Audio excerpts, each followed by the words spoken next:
She never saw the warehouse coming, but she should have seen him. What happens when the person you trust most is the reason you're running for your life? When safety becomes a lie and danger wears a familiar face? Tonight, we're diving into a story about Lila Hart, a woman who thought she knew her world until it shattered in a single Chicago night. Stick with me until the end, hit that like button, and drop a comment with your city so I can see how far this story travels. You won't believe where this goes. The train lurched to a stop at Monroe, and Lila Hart barely registered the doors opening. Her phone was pressed so hard against her ear that the edge bit into her cheekbone. Maya's voice crackled through the speaker, high and brittle. "Lila, please, I need you." "I'm coming." Lila squeezed between closing doors, her messenger bag catching on someone's elbow. "Maya, what happened? Are you hurt?" "Just come. Northwestern Memorial, 4th floor." The line went dead. Lila stared at her phone screen. The call log showed 11:47 p.m. Outside the train windows, Chicago blurred past in streaks of November cold, neon signs reflecting off wet pavement, skeletal trees bending under wind. She'd been cataloging returned books when Maya called. Now the Dewey Decimal System seemed like something from another lifetime. The woman beside her shifted, giving Lila a look that said, "Not my problem." Fair enough. In this city, everyone had their own emergencies. Lila pressed her forehead against the smudged glass. Her reflection stared back. Brown eyes too wide, dark hair escaping its ponytail. The kind of face people forgot 5 minutes after meeting. 24 years old, and she'd mastered the art of being invisible. It was safer that way. The train rattled into Chicago Avenue. She pushed through the evening crowd, college kids drunk on cheap beer, a businessman with his tie loosened, a mother clutching a sleeping toddler. Normal people living normal nights. She used to be one of them. The hospital loomed ahead, all glass and harsh light cutting through the darkness. Lila's breath came shorter. Not now. She couldn't do this now, but her chest was already tightening, that familiar vice grip of panic squeezing her ribs. Breathe, count, 4 in, hold, 6 out. The technique her therapist taught her. It usually worked. Usually. She made it through the lobby. Sanitizer smell, fluorescent buzz. A janitor mopping the same spot over and over. The elevator took forever. When the doors finally opened on 4, she nearly collided with a nurse. "Sorry," Lila muttered. The nurse didn't acknowledge her. Invisible again. She found Maya in room 447, sitting on the edge of a hospital bed, fully dressed. Not a patient. Relief flooded through Lila so fast it made her dizzy. "Maya, thank God. I thought, close the door." Lila hesitated. Maya's voice was wrong. Too flat, too controlled. "Maya?" "Close it, Lila." She did. The door clicked shut with a finality that made her skin prickle. Maya stood. She was beautiful the way models in magazines were beautiful. Sharp cheekbones, perfect skin, the kind of symmetry that made people do double takes. They'd been friends since high school, back when Maya was just another scholarship kid trying to survive. Now she worked in finance, wore clothes Lila couldn't pronounce the designers of, and lived in a Lincoln Park apartment that cost more than Lila made in a year. "I need to tell you something," Maya said, "and you need to listen without interrupting." "Okay?" "You're in danger." The words hung there. Lila's laugh came out nervous, uncertain. "What?" "There are people watching you. Have been for months. I didn't know at first. I swear I didn't know, but..." Maya's perfect composure cracked. "I fucked up, Lila. I fucked up so bad." "Slow down. What are you talking about?" "The questions I've been asking you. About your schedule, your routines, where you go after work. I thought..." She pressed her palms against her eyes. "I thought I was helping someone find you because they cared. I didn't realize they were tracking you." Cold spread through Lila's stomach. "Who?" "I can't tell you that. Maya, I can't." Maya's voice broke. "If I tell you, they'll know. And if they know I warned you..." She trailed off, but the implication settled between them like ice. Lila's mind spun. This didn't make sense. She was nobody. A librarian who lived in a studio apartment in Rogers Park, who ate lunch alone, who hadn't been on a date in 8 months, who would watch her. "This is insane," she said. "Maya, if someone's bothering you, we can call the police." "The police can't help with this." "Then who can?" Maya pulled something from her pocket. A business card, edges worn like she'd been carrying it for a while. She pressed it into Lila's hand. If anything happens, if you feel like you're being followed, if something feels wrong, call this number. Don't ask me how I got it. Just promise me you'll call. Lila looked down. The card was heavy stock, expensive. No name, just a phone number embossed in silver. Maya, you're scaring me. Good. You should be scared. Maya grabbed her shoulders. Her fingers dug in hard enough to hurt. Go home. Lock your doors. Don't talk to anyone you don't know. And Lila... Her eyes were wet now, mascara starting to run. I'm sorry. I'm so fucking sorry.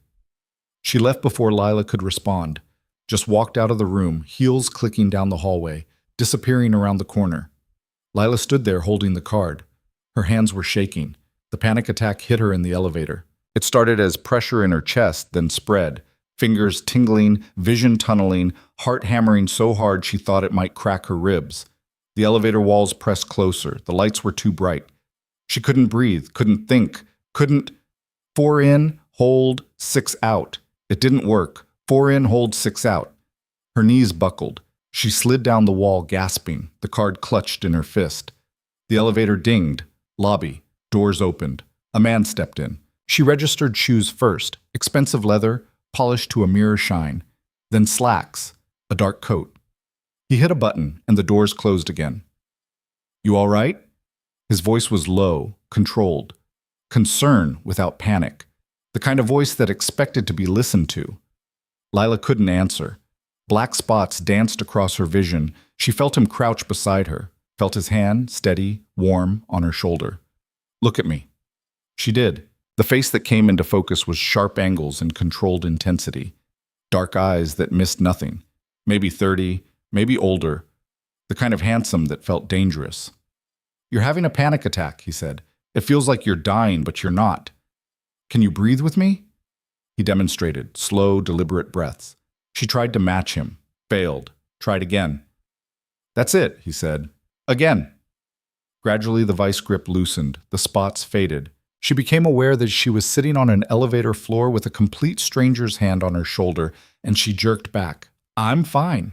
You're not. He stood, offered his hand. But you will be? She ignored the hand, pushed herself up.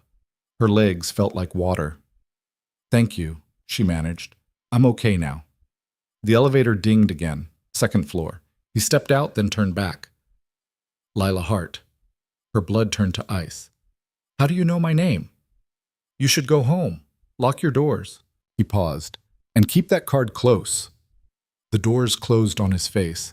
Lila stood frozen, staring at her reflection in the brushed metal. Her heart was racing again, but not from panic this time. He'd known her name. He'd known about the card. She pulled out her phone with shaking hands, pulled up Maya's number. It rang once, twice. The number you have dialed is no longer in service. Impossible. She'd talked to Maya 20 minutes ago. She tried again. Same message. The elevator reached the lobby. Lila stepped out into fluorescent brightness, into the smell of antiseptic and the sound of monitors beeping from triage. Everything looked normal. Everything felt wrong. She pushed through the main doors into November, cold. The wind cut through her jacket like it wasn't there. Michigan Avenue stretched before her, mostly empty this time of night. A taxi idled at the curb. A couple argued outside a 24-hour diner. She started walking toward the Red Line station. Her apartment was 45 minutes north. 45 minutes on a train, then a 10-minute walk through streets that got darker with every block. Her phone buzzed, unknown number. She almost didn't answer, but something made her thumb hit accept. Hello? Static. Then a voice, distorted, mechanical. We know where you live, Lila. We know where you work. We know about the cafe on Morse where you get coffee every Tuesday. We know about your therapist appointments on Thursdays. We know everything. Her throat closed. Who is this? You have something we want. You just don't know it yet. I don't have anything. I don't know what you're talking about. You will. A pause. Run, little librarian. Let's see how far you get. The line went dead. Lila stood on the sidewalk, phone pressed to her ear, listening to silence. Around her, Chicago moved through its ordinary night. Cars passing. A bus hissing to a stop. Someone laughing in the distance. She looked over her shoulder. Nothing. No one. But the feeling was there. Eyes on her back. Watching. Waiting. She started walking faster. The red line station glowed ahead like salvation. Just get on the train. Just get home. Figure this out at home where it was safe, where she could lock the door and call the police, and a car pulled up beside her. Black sedan, windows tinted, it matched her pace. Lila's walk became a jog. The car accelerated. The train station was 2 blocks away. She could make it. She could... The car door opened while it was still moving. A man got out. Tall, broad, moving with purpose. Lila ran. Her messenger bag slammed against her hip. Her shoes, stupid flats, not made for running, slipped on wet pavement. Behind her, footsteps. Getting closer. The station entrance was right there. She could see the stairs going down, could see the glow of the platform. A hand grabbed her arm. She screamed, twisted, her elbow connecting with something solid. The grip loosened. She wrenched free, stumbled forward, and slammed into another man who'd appeared from nowhere. He caught her wrist. Enough! She tried to pull away, but his grip was iron. Over his shoulder, she saw the first man recovering, wiping blood from his lip where her elbow had caught him. Please, she gasped. Please, I don't have any money. We don't want your money. The second man pulled her toward the sedan. The door was still open, engine running. She dug her heels in, but the sidewalk was slick, and he was too strong. Help! Her scream cut through the night. Someone help me! A window opened in the apartment building above them. A face appeared, then disappeared. The window closed. No one was coming. The man shoved her toward the car. She grabbed the door frame, fighting, her fingers slipping on metal. He grabbed her hair, yanked her head back. Pain exploded through her scalp. Tears blurred her vision. Then he screamed. His grip released. Lila fell forward, catching herself on the car. She spun around. The man who'd grabbed her was on the ground. Standing over him was the stranger from the elevator. Get in my car. He didn't look at her, eyes fixed on the two men. Now, Lila. I don't know you. You have 3 seconds to decide if you trust me more than them.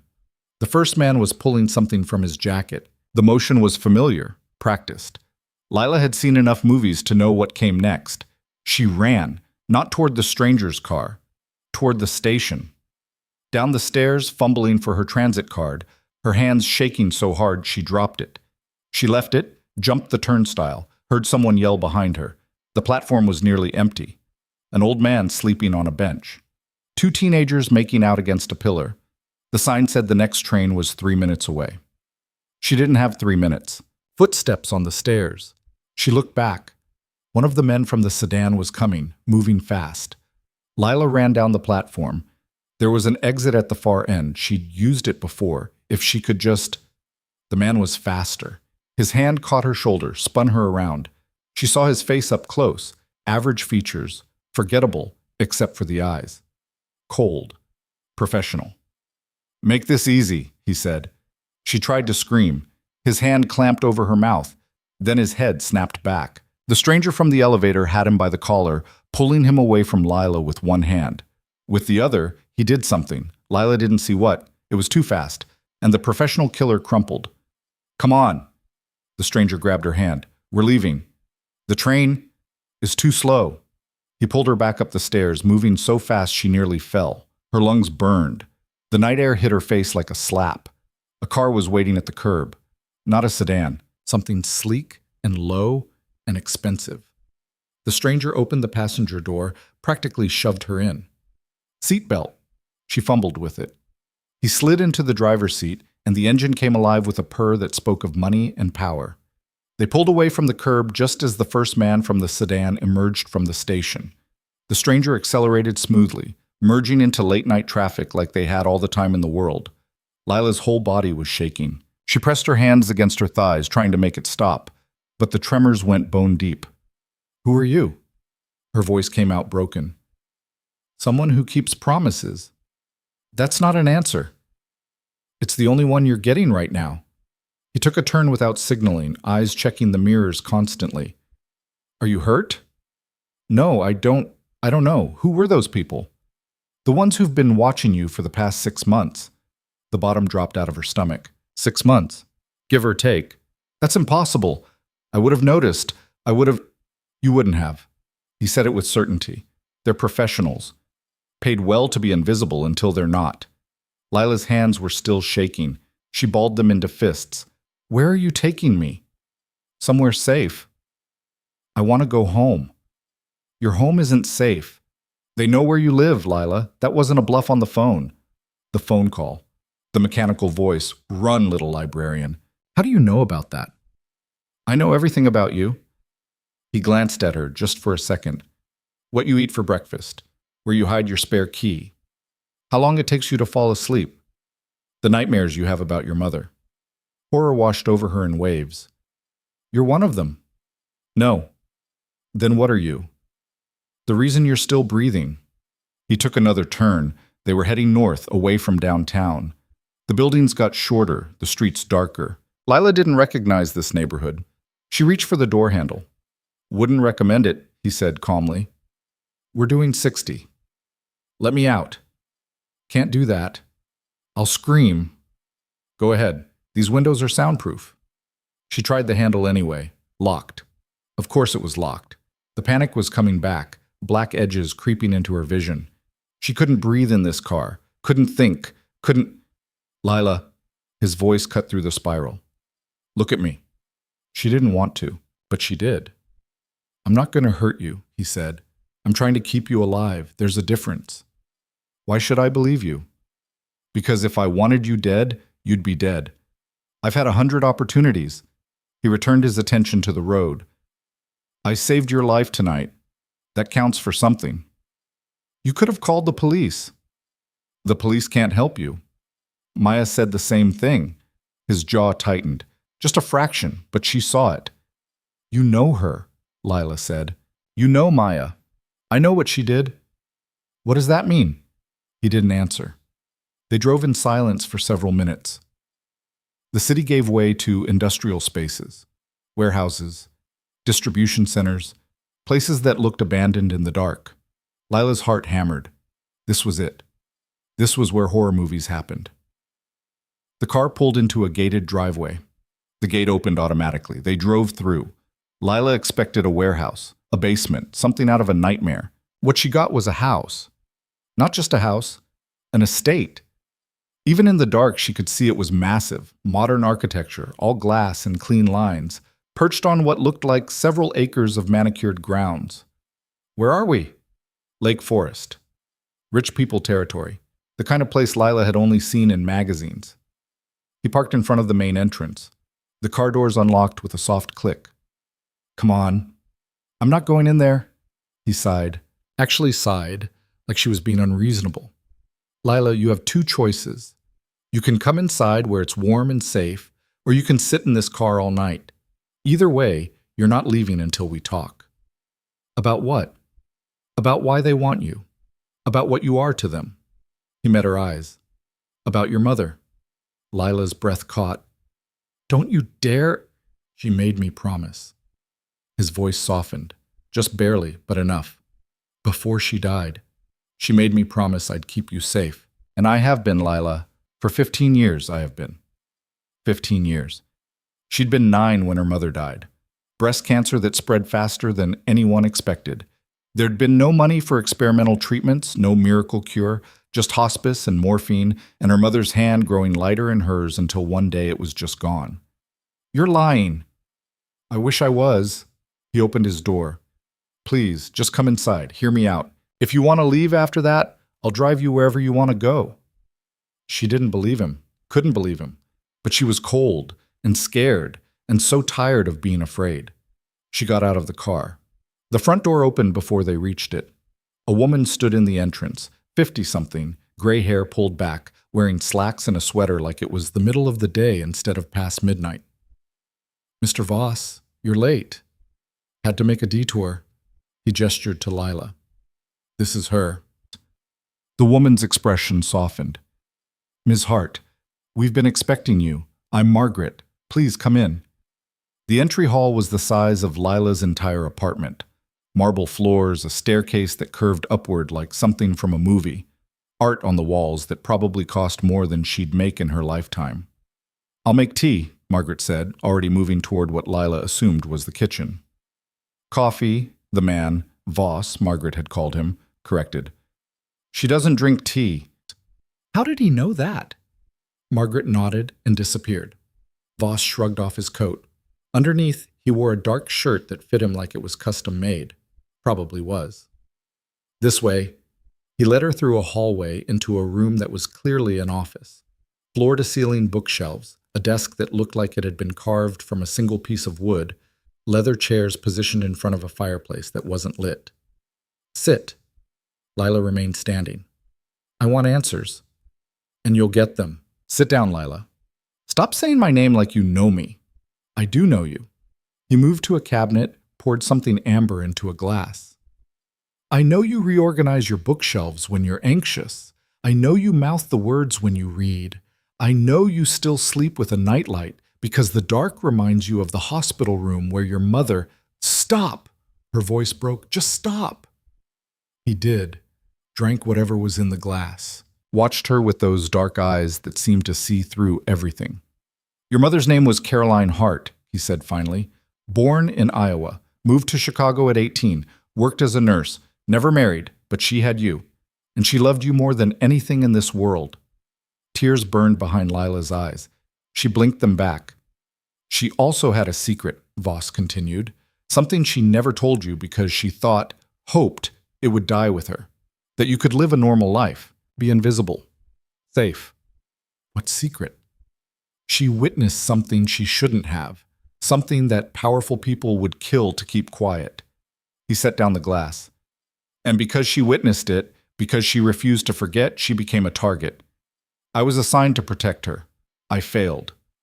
The room felt too small. Lila's chest was tight again. "You're saying my mother was murdered." "I'm saying the cancer was real. The timing was unfortunate, and the people who wanted her silent made sure she died before she could talk." "That's insane." "Is it?" He moved closer. "Or does it explain why a 24-year-old librarian with no money, no connections, no power, suddenly has professional surveillance? Why your best friend was used to gather intel on you? Why men tried to kidnap you off a Chicago street?" Lila's legs gave out. She sank into one of the leather chairs. "What did she see?" she whispered. "A murder. And not just any murder, the kind that involves politicians, money, and people who don't leave witnesses." He crouched in front of her, bringing himself to eye level. "She recorded it, hid the evidence somewhere safe, told me where it was before she died." "Where?" "With you." Lila's laugh came out bitter. "I don't have anything. My mother left me nothing but medical bills and a studio apartment full of secondhand furniture. She left you more than that. You just don't remember." Margaret appeared with coffee, set it on the desk without a word, and left. Voss poured a cup, added cream without asking if Lila wanted any.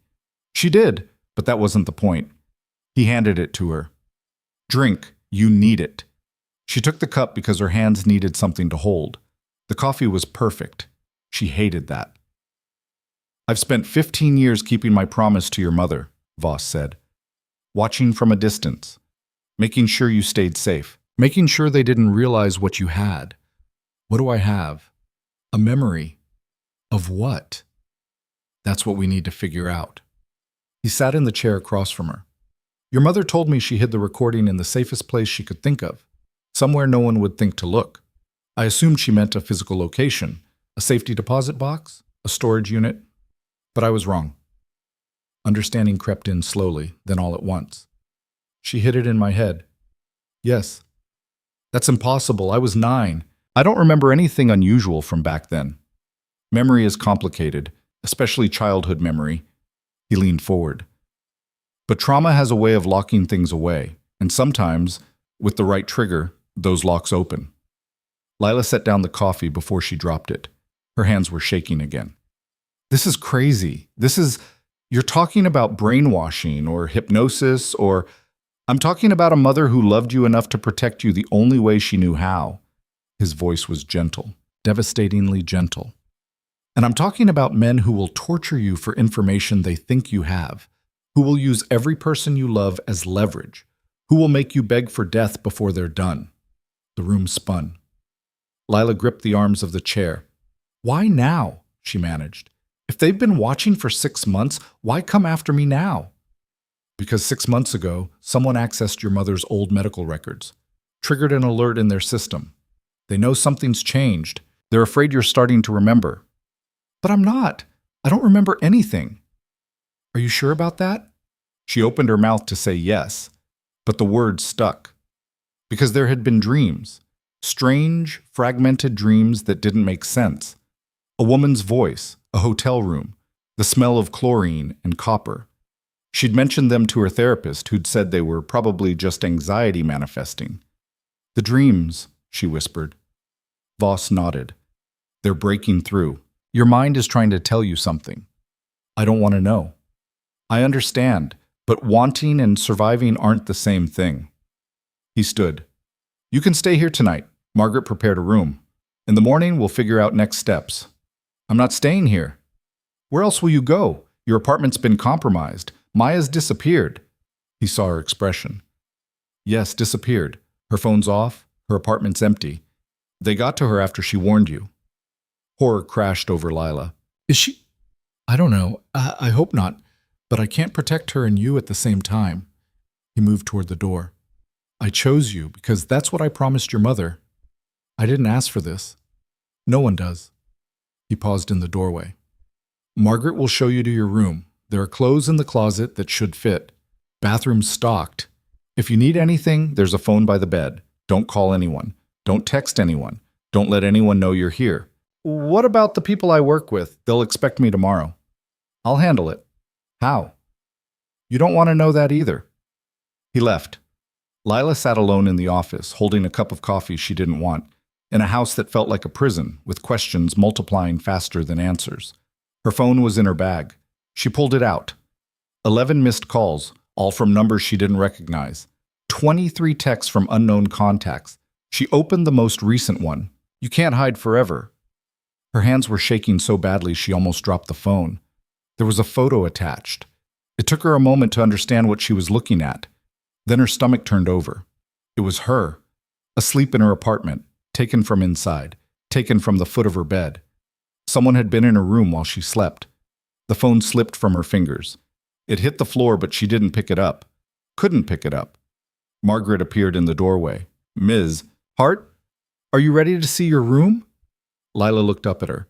This woman with kind eyes and gray hair who'd made perfect coffee and probably knew exactly what Lila had just seen. Did you know my mother? Margaret's expression shifted, just for a second. I knew of her. Mr. Voss spoke highly of her, said she was brave. Brave. The word tasted bitter. She got herself killed. She protected you. That's its own kind of courage.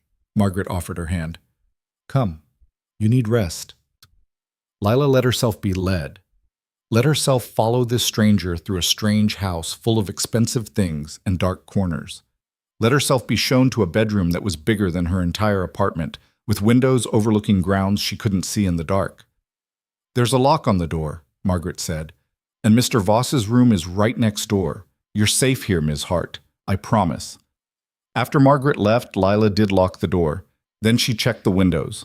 Locked. The closet, empty except for clothes that did, somehow, fit her perfectly. The bathroom, stocked with toiletries, all her preferred brands. He'd been telling the truth. He did know everything about her. She should have been terrified. She was terrified.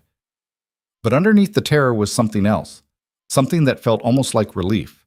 Because for the first time in her life, someone knew who she was, really knew, and hadn't left. She changed into the softest pajamas she'd ever worn, brushed her teeth with a toothbrush that had never been used, and climbed into a bed that felt like sleeping on a cloud. The nightlight was already on, plugged in beside the bed, casting a warm glow. He'd thought of everything.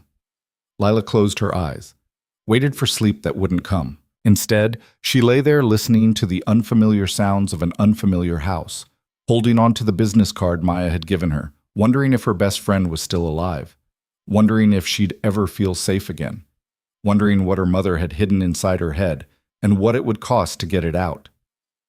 Outside, winter wind rattled the windows. Somewhere in Chicago, men were planning, watching, waiting. And in the room next door, Adrian Voss sat in the dark, gun within reach, keeping a promise he'd made to a dying woman 15 years ago. Neither of them slept. Morning came too early and not at all. Lila had drifted in and out of something that wasn't quite sleep, jerking awake every time the house settled or the heating system kicked on. When gray light finally seeped through the curtains, she felt worse than if she'd stayed up all night. She found clothes laid out on the chair by the window, dark jeans that fit perfectly, a cashmere sweater in deep blue, undergarments still in packaging. The wrongness of it made her skin crawl. Someone had come into the room while she slept, or pretended to sleep, and she hadn't heard a thing. The shower was hot enough to hurt. She stood under it until her skin turned pink, trying to wash away the feeling of being watched. It didn't work. That feeling had burrowed under her skin, taken up residence in her bones. When she finally emerged, hair still damp, she found Margaret waiting in the hallway. "Breakfast is ready," the older woman said. "No good morning, no small talk, just facts." "I'm not hungry." "Mr. Voss insists." "I don't care what he insists." Margaret's expression didn't change. Nevertheless. The dining room was all windows and winter light. Adrian sat at one end of a table that could seat 12, reading something on a tablet, a cup of black coffee at his elbow. He looked up when she entered. "You didn't sleep." It wasn't a question. "How would you know?" "The security feed showed your light on and off all night." He set down the tablet. "Sit, eat." The table was covered with food. Scrambled eggs, bacon, fresh fruit, pastries that looked like they'd come from a bakery. Lila's stomach turned. "I said I'm not hungry." "Your body disagrees. You're shaking." She looked down at her hands. He was right. Damn him. She sat. Not because he told her to, but because her legs were unreliable and she refused to collapse in front of him again. Margaret appeared with a plate, loading it with eggs and bacon before Lila could protest. Then coffee, cream already added. "I can serve myself." "I'm sure you can," Margaret said mildly, and left. Adrian watched her.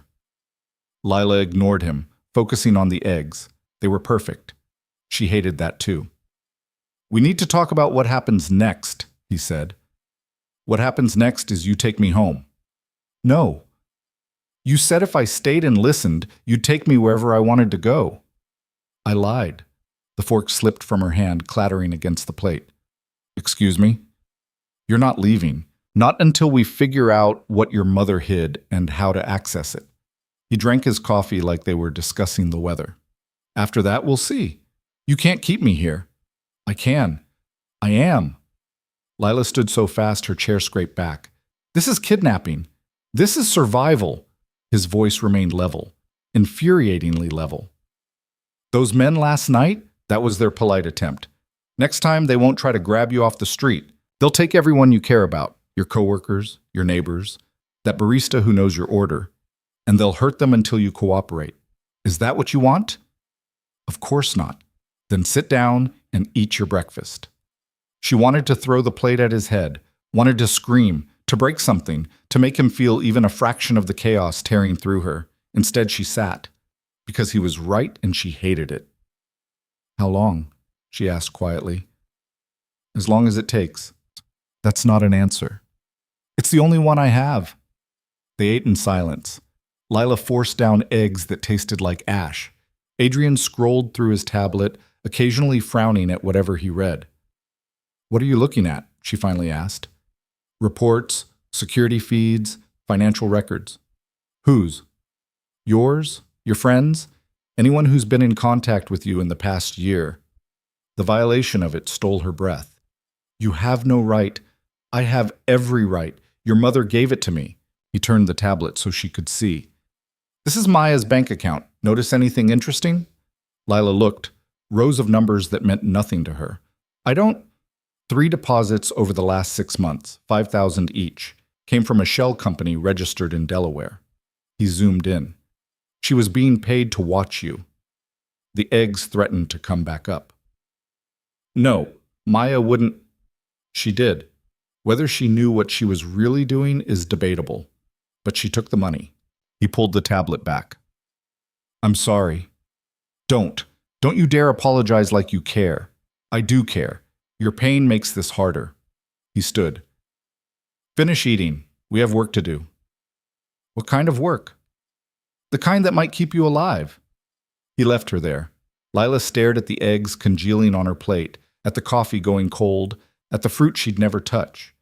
Through the windows she could see grounds covered in frost, trees skeletal against gray sky, beautiful and empty, like a cage made of glass. She found him in the office from last night.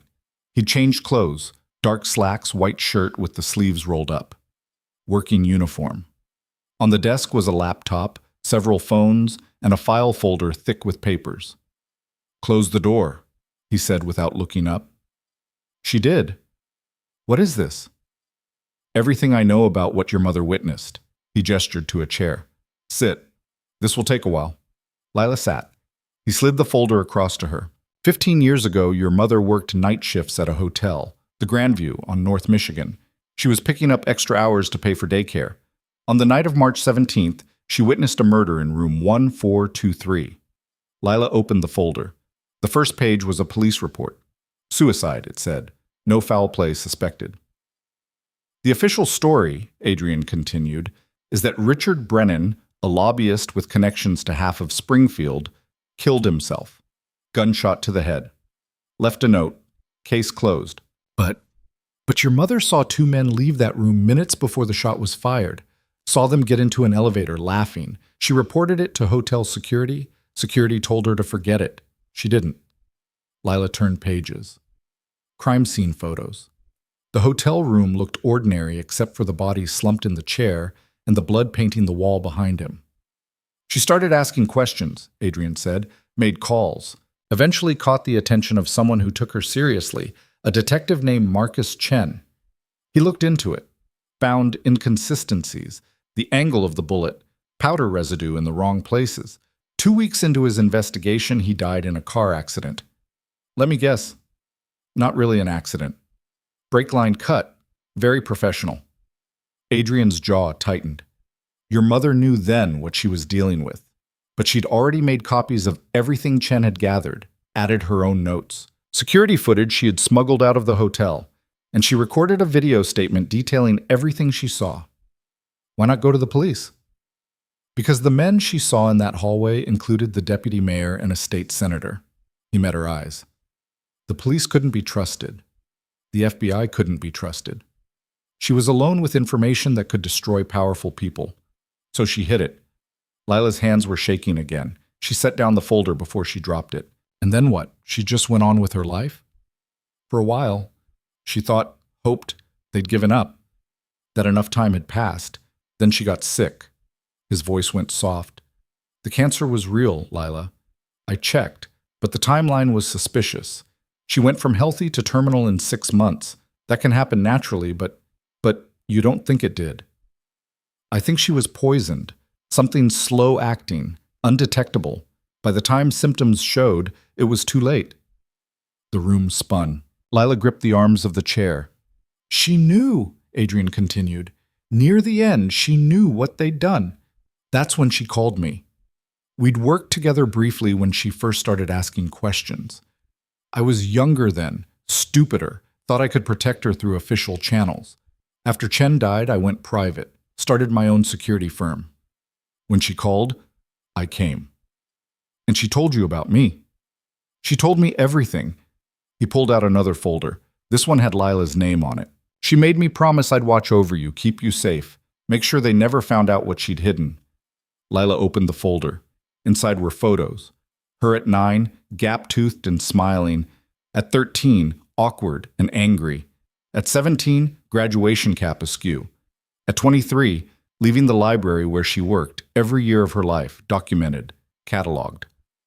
You've been watching me for 15 years. Yes. That's insane. That's the job. She threw the folder at him. Papers scattered. He didn't flinch. I'm not a job. I'm a person. And you've been stalking me, watching me sleep, learning my routines like some kind of... She couldn't find the word, couldn't breathe around the rage choking her, like someone keeping a promise to a dying woman. He gathered the papers calmly. I know you're angry. You have every right to be. But your anger doesn't change the facts. You're in danger. You have been since the day you were born. And I'm the only thing standing between you and people who will do worse than kill you. Why should I believe anything you say? Because I'm still here. He straightened the papers, slid them back into the folder. I could have walked away at any time. Should have, probably. This job has cost me relationships, opportunities, peace of mind. But I made a promise. And I keep my promises. Something in his voice made her look up. Really look. There were lines around his eyes she hadn't noticed before. Gray threaded through his dark hair at the temples. He looked tired. How old are you? She asked. 34. You said you were younger when you met my mother. 19. Thought I could save the world. A bitter smile. She taught me otherwise. Did you love her? The question surprised them both. Adrian's expression shuddered. That's not relevant. You just told me you've spent 15 years of your life watching over her daughter. I think it's relevant. He was quiet for a long moment. When he spoke, his voice was carefully neutral. I admired her. She was brave and stubborn and refused to look away from ugly truths. But love? He shook his head. I was too young to know what that meant. By the time I figured it out, she was dying. Lila felt something shift in her chest. Not sympathy. She wasn't ready for that. But understanding, maybe.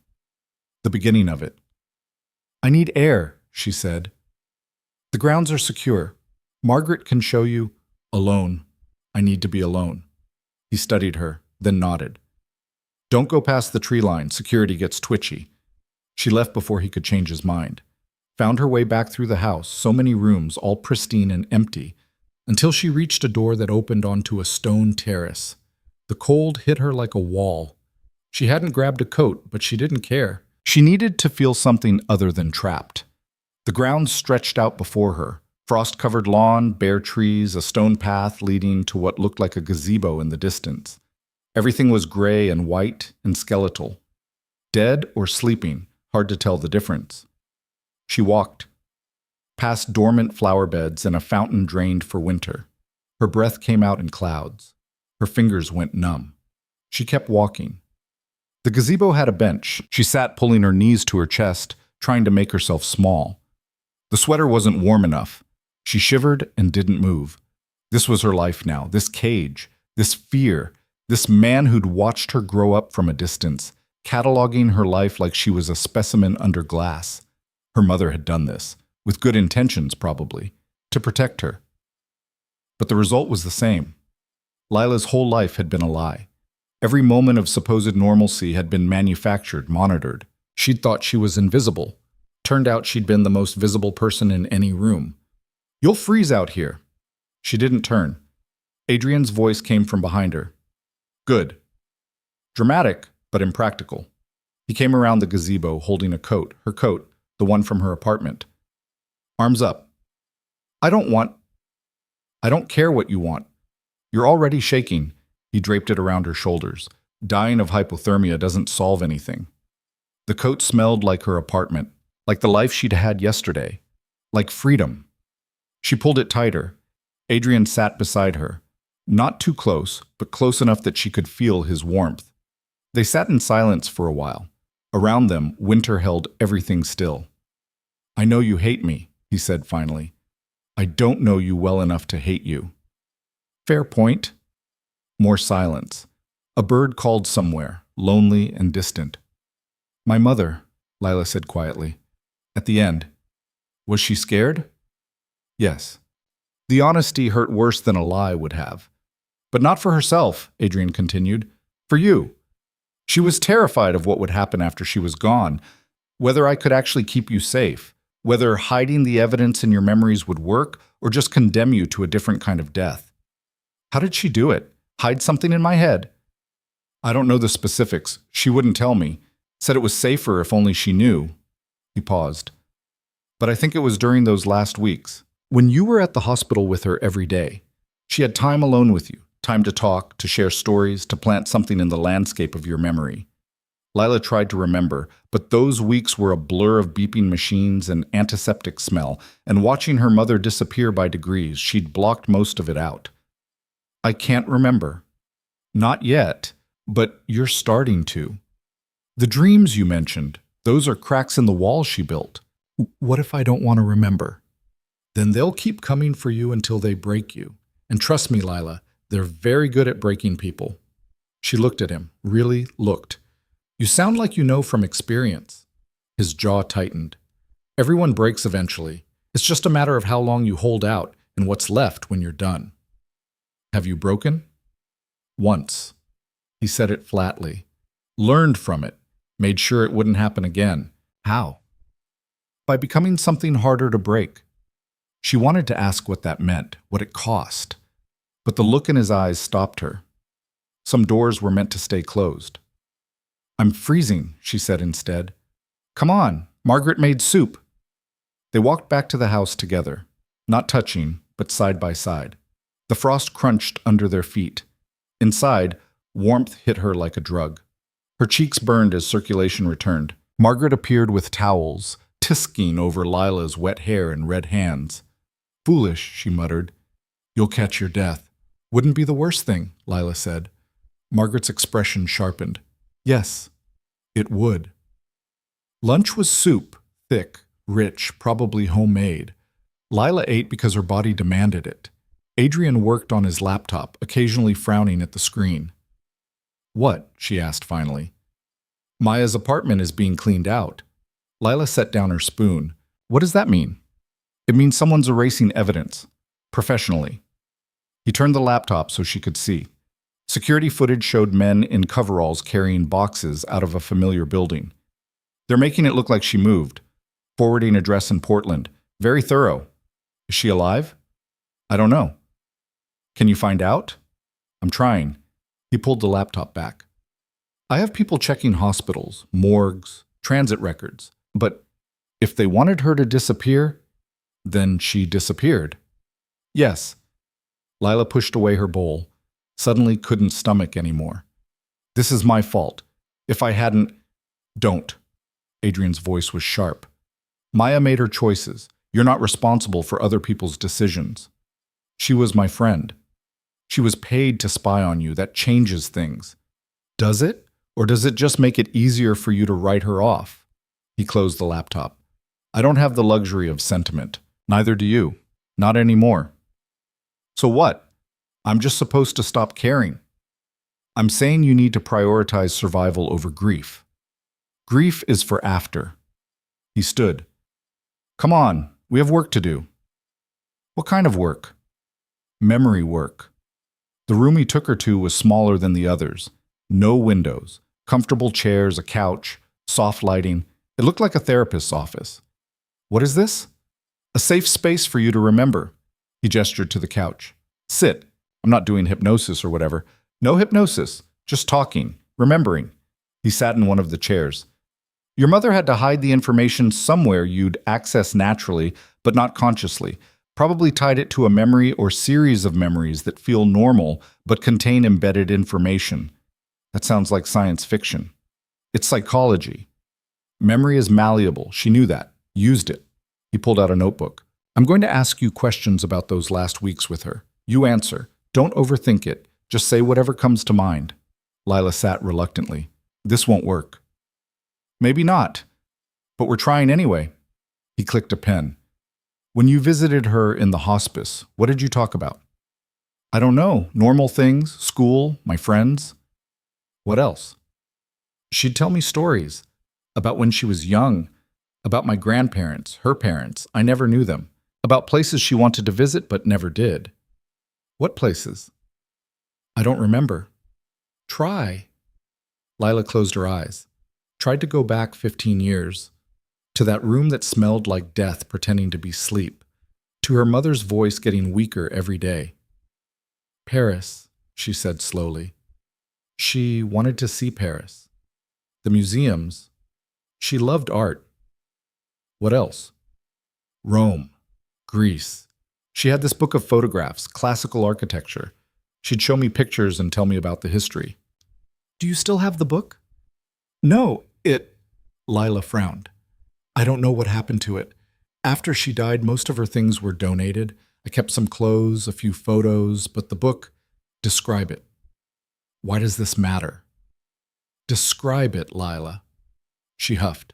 It was big, heavy, blue cover, gold lettering, lots of photographs, full color, really beautiful. She'd mark pages with sticky notes. Show me her favorites. Did she ever ask you to remember specific ones? Lila stopped. There was something, just at the edge of memory. She'd quiz me, make a game of it. Remember the Parthenon? What made it special? Remember Bernini's fountains? Where were they? And you'd remember? Most of the time, she'd get so happy when I got them right. A lump formed in Lila's throat. I thought she just wanted me to learn, to appreciate beauty, but that's not what it was it? I don't think so. She was hiding something in those memories, in those images. Yes. Lila opened her eyes. I need that book. Where is it? I told you I don't know. After she died, everything got mixed up. Her apartment, her things. It was all gone so fast. Adrian was already on his phone. Margaret, I need you to track down a book. Blue cover, gold lettering, classical architecture. Would have been in Caroline Hart's possession 15 years ago. He listened. Yes, priority. He hung up. She'll find it. How can you be sure? Because Margaret can find anything. He made a note in his notebook. What else do you remember about those weeks? They worked for hours, question after question, memory after memory. Some came easily, others required digging. Adrian was patient, methodical, never pushing too hard, but he also never let her quit. By the time he finally called a break, Lila's head was pounding. Enough for today, he said. Did we get anywhere? Maybe. You mentioned several specific phrases your mother repeated, numbers embedded in stories, dates that don't match real events. It could be code, or it could be nothing. Which do you think it is? I think your mother was brilliant and careful, and I think she left you breadcrumbs. He stood, stretched. Get some rest. We'll try again tomorrow. Lila didn't move from the couch. What if I can't do this? What if I can't remember? Then we find another way. What other way? I don't know yet, but I'll figure it out. He looked down at her. I've kept you alive for 15 years, Layla. I'm not stopping now. After he left, she sat alone in the quiet room. Exhaustion dragged at her, but her mind wouldn't settle. Somewhere in her head was information people would kill for. Her mother had put it there, trusted her to keep it safe without even knowing she was doing it. The weight of it was crushing. She found her way back to her bedroom. Lay on the bed, fully clothed, staring at the ceiling. The nightlight cast shadows that shifted when she moved. Her phone was on the nightstand where she'd left it. She picked it up. Still 11 missed calls, still those texts. She opened the one with the photo, looked at herself sleeping, vulnerable, unaware. Then she deleted it, deleted all of them, blocked the numbers. It wouldn't stop anything. But it felt like doing something. A knock on the door made her jump. Come in, Margaret entered carrying a tray. Thought you might want dinner in your room tonight. You look tired. I am. Margaret set the tray on the desk. Chicken, vegetables, bread. All of it perfect. How long have you worked for him? Lila asked. 12 years. Do you know why? Margaret smiled slightly. Because he pays well and doesn't ask me to do anything I'm not comfortable with. That's not an answer. It's the one you're getting. She moved toward the door, then paused. He's a good man, Ms. Hart. Doesn't always make the right choices, but his intentions are solid. You could do worse for a protector. I didn't ask for a protector. No one ever does. Margaret's expression softened. Your mother did, though. Asked specifically for him. Said he was the only one she trusted. Did you know her? No. But I've heard enough about her to respect what she did. Takes courage to stand up to power. Takes love to protect your child the way she protected you. After Margaret left, Lila ate without tasting. Her mind was elsewhere. On her mother, dying in a hospital bed, playing games with architecture books, planting bombs in her daughter's memories that wouldn't detonate for 15 years. Had she known? Had she understood what it would cost Lila? The fear, the loss, the complete obliteration of normal life? Or had she just been desperate, doing the only thing she could think of to keep her daughter alive? Lila wanted to be angry, but she was too tired. Anger took energy she didn't have. She changed into the perfect pajamas, brushed her teeth with the perfect toothbrush, climbed into the perfect bed. The nightlight glowed steady. This time, when sleep came, the dreams came with it. She was 9 again, sitting beside her mother's bed. The room was too bright, too white. Everything hurt to look at. Her mother's hand was light in hers, papery, like it might crumble. "Remember," her mother whispered. "Remember the Pantheon." "Which one?" "In Rome, with the oculus, the light coming through." "I remember." "Tell me about it." "It's round, domed.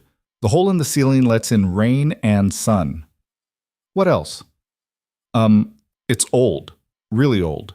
2,000 years?" "Close." "And the name?" "Pantheon." Lila sounded it out carefully. Her mother smiled, squeezed her hand.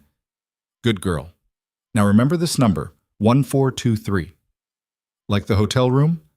Something flickered across her mother's face. "Yes, like that. 1423. Can you remember?" "Why?"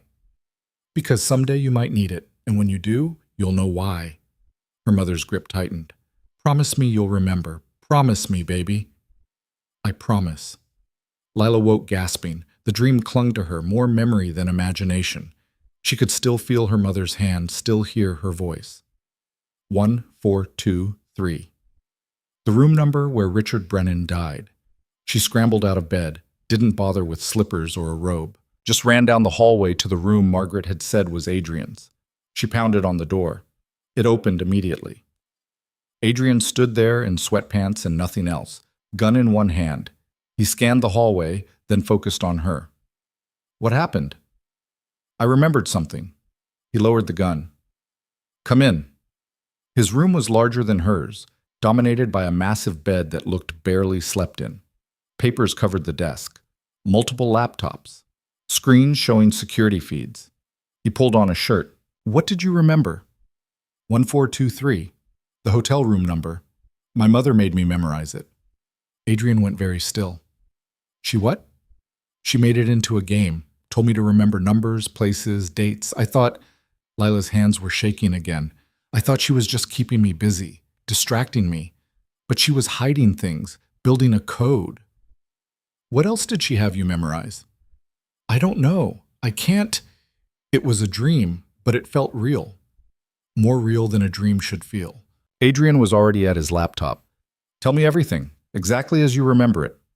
She did. He typed while she talked, pulling up files, cross-referencing dates and numbers. "The Pantheon," he said. "Rome. Built by Hadrian." "I know. She showed me pictures." "When?"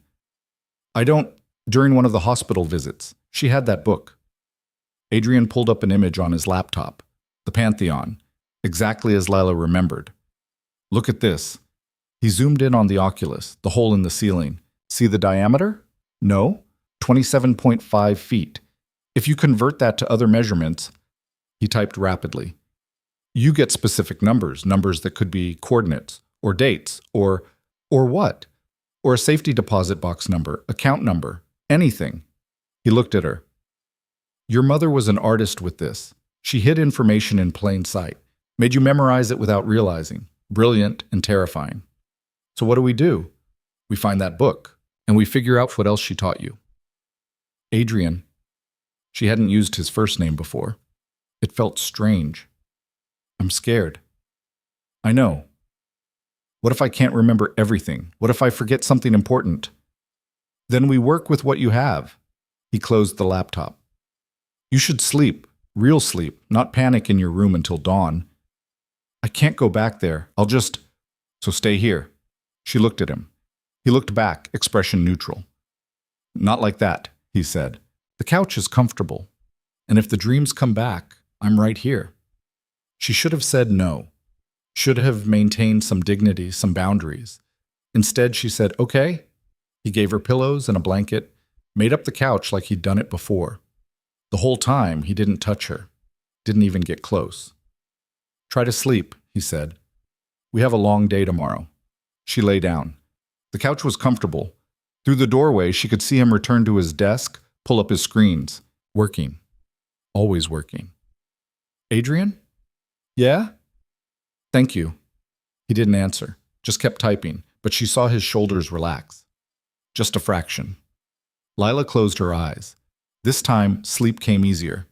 And if the dreams returned, she didn't remember them. Morning light woke her, slanting through windows she didn't recognize.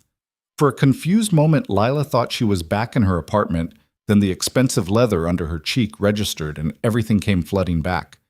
Adrian's office, his couch, the dream about her mother and numbers that meant more than they should.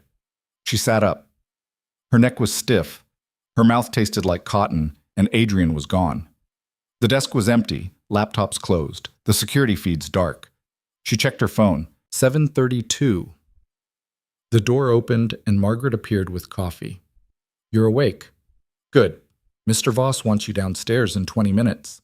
"Where is he?" "Making arrangements." Margaret set the coffee on the desk. "There's clean clothes in your room. Shower if you want, but don't take forever. He's not patient this morning." Lila showered fast, the hot water doing nothing to wash away the residual unease from her dreams. When she got back to her room, she found clothes laid out again. Jeans, a simple black sweater, boots that looked practical. She dressed quickly, pulled her damp hair into a ponytail, and headed downstairs. Adrian was in the kitchen, phone pressed to his ear, his expression dark. "I don't care what it costs. Find it." He hung up, saw Lila. "Sit. Eat." "What's going on?" "The book. Margaret's people can't locate it. Every donation center, every storage facility your mother might have used, nothing." Lila poured coffee. Her hands were steadier today. Small mercies. "Maybe it was thrown away." "Maybe. Or maybe someone got to it first." He slid a plate toward her. Toast, eggs. She was starting to hate eggs. "But we're not waiting around to find out. We're taking a different approach." "Which is?" "We're going to the hotel." The coffee turned to acid in her stomach. "The Grandview?" "The one and only." He checked his watch. "We leave in 30 minutes. Eat." "Why would we go there?" "Because sometimes the best way to unlock a memory is to stand in the place where it was made." He finally looked at her. "Your mother worked there. You visited her there. Maybe being in that space will trigger something the dreams haven't. Or maybe it'll trigger the people who are looking for me. They already know you're with me. Going to the hotel doesn't change that." He paused. "But if you're not ready..." "I'm ready." She wasn't. But saying it out loud made it closer to true. The drive into the city took 40 minutes. Adrian drove in silence, checking mirrors constantly, taking random turns that added time but ensured no one was following. Lila watched Chicago appear around them, the lake gray and choppy, the skyline cutting into winter sky. People moving through their ordinary Wednesday like the world wasn't falling apart. The Grandview sat on North Michigan, all glass and steel and old money trying to look modern. Lila had been here before, years ago, visiting her mother during breaks, sitting in the staff room while her mother worked. The memories were hazy, filtered through time and deliberate forgetting. Adrian pulled into the parking garage, found a spot on the 3rd level, far from the elevators. "Stay close to me," he said. "Don't talk to anyone unless I say it's okay. And if something feels wrong, run?" "No, you tell me and I handle it." He opened his door. "You're done running, Lila. Starting now." They took the elevator to the lobby. Lila's heart hammered. The space was exactly as she remembered. Marble floors, crystal chandeliers, furniture that cost more than most people made in a year. A few guests moved through with luggage. A businessman argued with the concierge, everything normal and wrong at the same time. "This way." Adrian guided her toward the elevators with a hand at her back. Not possessive, just present. "Where are we going?" 14th floor. Her breath caught. "The room is long gone. Renovated years ago. But the floor plan is the same. The hallways, the layout. Sometimes that's enough." The elevator ride felt eternal. Lila counted floors, her breathing shallow. Beside her, Adrian was calm. Too calm. Like he did this every day. The doors opened on 14. The hallway stretched in both directions, identical doors marching toward vanishing points. Lila stepped out. The carpet was different, the wallpaper new, but the shape was right. The bones of the place hadn't changed. "Which way?" Adrian asked quietly. She didn't know how she knew, but her feet moved left, counting doors. 12, 14, 16. The numbers climbed. 20, 22.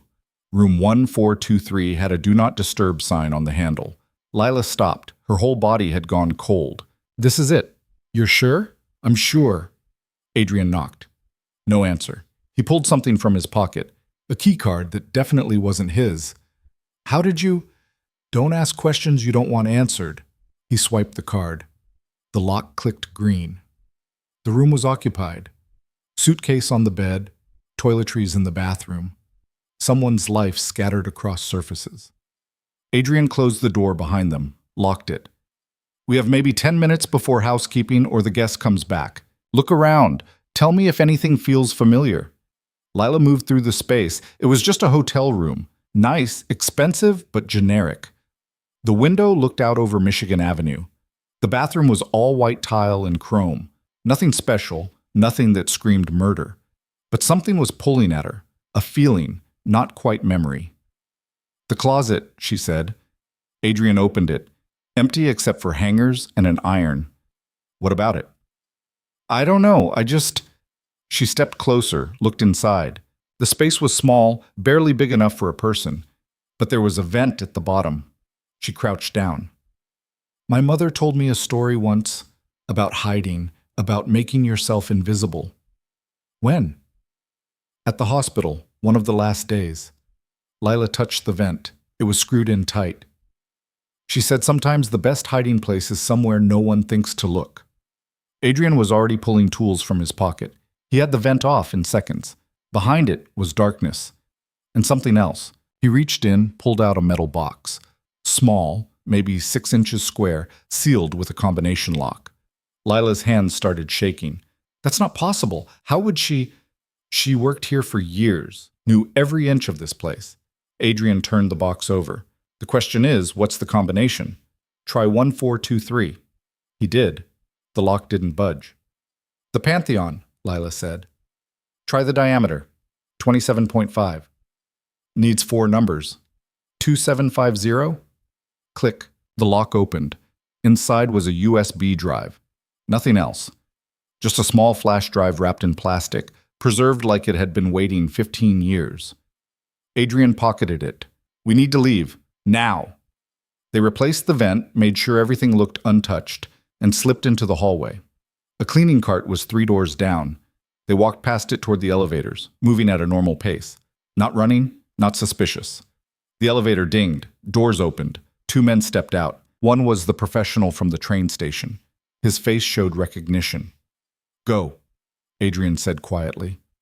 Lila didn't argue. She ran. Behind her, she heard impact, bodies hitting wall. Adrian's voice, cold and controlled, saying something she couldn't make out. Then footsteps coming fast. She hit the stairwell door, yanked it open, 14 flights down. She could do this. 6 floors down, her lungs were burning. 10 floors and her legs felt like water. At ground level, she burst through the door into a service hallway, followed it blindly until she found an exit. The street. People. Safety in numbers. A hand grabbed her arm. She spun, fist already swinging. Adrian caught it. "It's me! Stop!" She sagged against him. "The men!" Handled. His jaw was tight. There was blood on his knuckles. "Car. Now." They made it to the parking garage without incident. Adrian drove out fast, but not recklessly, merging into traffic like they belonged. In the rear view, Lila watched the hotel shrink. "What did you do to them?" "What I had to." He took a turn. "You did good back there. Didn't panic." "I ran." "I told you to. That's not panic. That's following orders." He checked the mirror again. "We're clear. For now." Back at the house, Adrian went straight to his office, plugged the USB drive into a laptop that wasn't connected to any network. Lila stood behind him, watching. The drive contained one file, a video dated 15 years ago. Adrian clicked play. Her mother's face filled the screen. Younger, healthy, alive. Lila's breath stopped. "If you're watching this," her mother said, "then I'm gone. And I'm sorry, baby. I'm so sorry for what I'm about to put you through." The video was shaky, clearly recorded on a phone. Behind her mother, Lila could see a room. Not the hospital. Somewhere else. "My name is Carolyn Hart. On March 17th, I witnessed the murder of Richard Brennan at the Grandview Hotel in Chicago. I saw two men leave his room minutes before the gunshot. I reported it. They tried to make me forget. Her mother's voice was steady, determined. I won't forget, and I won't let them win. The video cut to different footage. Security camera footage, grainy, black and white, time-stamped. It showed a hallway, room 1423. Two men walking out, laughing. One was older, distinguished. The other younger, sharper. Lila's mother had zoomed in, frozen the frame. The faces were clear. The older man is Deputy Mayor William Krause. The younger is State Senator Michael Reeves. Her mother's voice continued over the frozen image. They killed Richard Brennan because he was going to expose a money laundering scheme that went all the way to the governor's office. This footage proves they were there. What comes next proves they did it. More footage. Different angle. The two men entering the room. Brennan was visible inside, alive, talking. The door closed. 8 minutes passed on the timestamp, then the men left, laughing. 4 minutes later, hotel security arrived, found the body, started the cover-up. I have documentation, Caroline continued. Bank records, emails, phone logs, everything Detective Chen collected before they killed him. It's all here. Everything you need to bring them down. The video cut back to her face. She looked tired, scared, but her eyes were fierce. Lila, baby, if you're seeing this, it means I couldn't protect you any other way. I hid this drive where only you could find it. The memories I gave you, the stories and numbers and games, they were all breadcrumbs, leading you here. Tears blurred Lila's vision. On screen, her mother's eyes were wet too. I know this isn't fair. I know you deserved a normal life. But sometimes we don't get what we deserve. We get what we're given, and what I'm giving you is a choice. She leaned closer to the camera. You can take this to the authorities, risk everything to expose the truth, or you can destroy it, live your life, let the past stay buried. A pause. Her mother wiped her eyes. Either way, I love you. I have always loved you, and whatever you choose, I'll be proud, because you're my daughter, and that means you're braver than you know. The video ended. Lila stood frozen. Her face was wet. She hadn't noticed she was crying. Adrian ejected the drive. There are documents, dozens of files, financial records, emails, recordings. Your mother built an airtight case. Against a deputy mayor and a state senator. Former senator. Reeves is a federal judge now, appointed 3 years ago. Adrian's voice was flat. And Krause is running for governor. Primaries in 6 months. So they're even more powerful now. Significantly. He closed the laptop, which means they have even more to lose if this goes public. Lila sank into a chair. Her whole body felt numb. My mother said I had a choice. You do. Do I? Really? She looked at him.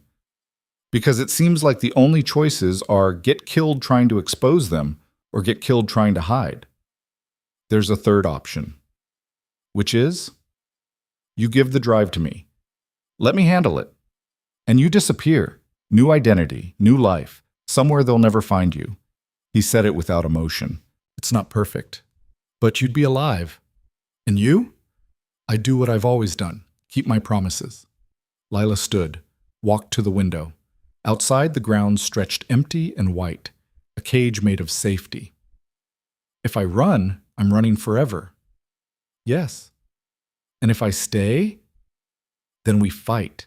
And fighting means risk, means danger, means possibly dying for something that might not even matter in the end. She turned to face him. Did you know? About the judge and the governor candidate? I knew they were powerful. I didn't know how powerful until I started digging after last night. He met her eyes. If we do this, Lila, we can't do it halfway. We go all in or we don't go at all. What would all in look like? We verify the evidence, make sure it's still relevant, still usable. Then we find someone we can trust. And that's the hard part, because these men have connections everywhere. We give them the drive, the documentation, everything, and we pray it's enough to bring them down before they bring us down first. That's not much of a plan. It's the only plan we have.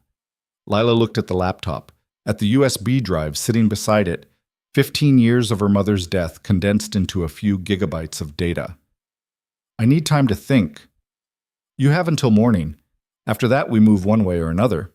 Adrian picked up the drive. I'm locking this in the safe. No one else sees it until you decide. After he left, Lila stood alone in the office. The silence pressed down like weight. She could feel her mother in this room, feel her presence, her love, her terrible choice. Caroline Hart had hidden the truth in her daughter's head and hoped it would save her. Instead, it had put a target on her back. Good intentions, catastrophic results. But she'd also given Lila something else, the tools to choose, the knowledge to decide. The question was what Lila would do with it. She found Margaret in the kitchen, chopping vegetables with the kind of precision that spoke of decades of practice. Can I help? Margaret glanced up. You know how to cook? I can chop things. Then wash your hands and grab that cutting board. They worked in silence for a while. Lila's knife skills were mediocre at best, but Margaret didn't criticize, just adjusted her grip once and let her continue. How long have you known? Lila asked finally. About what my mother did? Since the beginning, Mr. Voss doesn't keep secrets from me. Margaret scraped chopped onions into a bowl. Doesn't mean I agree with all his choices, but I understand them. Do you think I should run? I think you should do what you can live with. Margaret started on carrots. Running means surviving. Fighting means possibly dying. Neither is wrong. That's not helpful. Wasn't trying to be helpful. Was trying to be honest. She looked at Lila. Your mother fought, died for it. You could learn from that, or you could learn different. Both are valid. She didn't exactly win, though. She's dead and they're still in power. True, but she's also immortal now. Her truth lives on. That's worth something. Margaret pointed at the vegetables. Smaller pieces. We're making soup, not salad. Lila adjusted her cuts. If I fight, people could get hurt. People I care about. People are already hurt. Your friend Maya, for instance. The knife slipped. Lila caught it before it hit the floor. We don't know if she's... We know enough. Margaret's voice was gentle. Evil persists when good people do nothing. Your mother understood that. Question is, do you?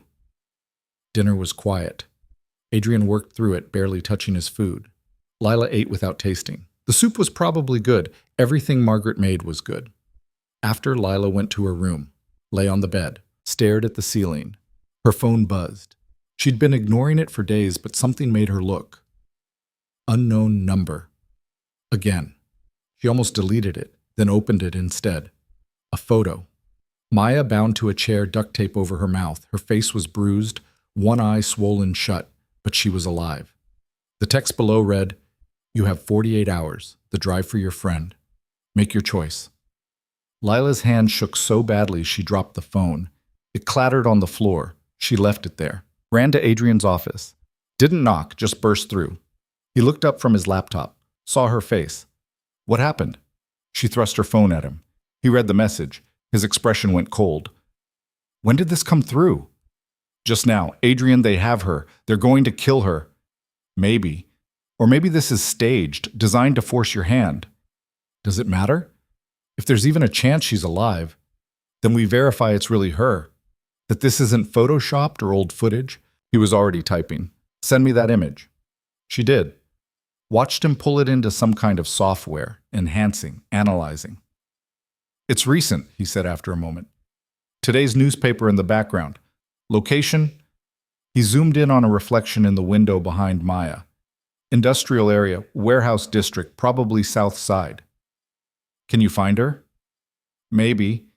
If they're stupid enough to actually keep her where they took this photo. He looked at Lila.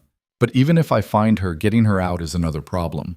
They'll be expecting a rescue attempt. It could be a trap. I don't care. We have to try. We? You think I'm sitting here while you risk your life? That's exactly what you're doing. You're not trained for this, Lila. You'll get yourself killed. Possibly me, too. Then train me. Teach me.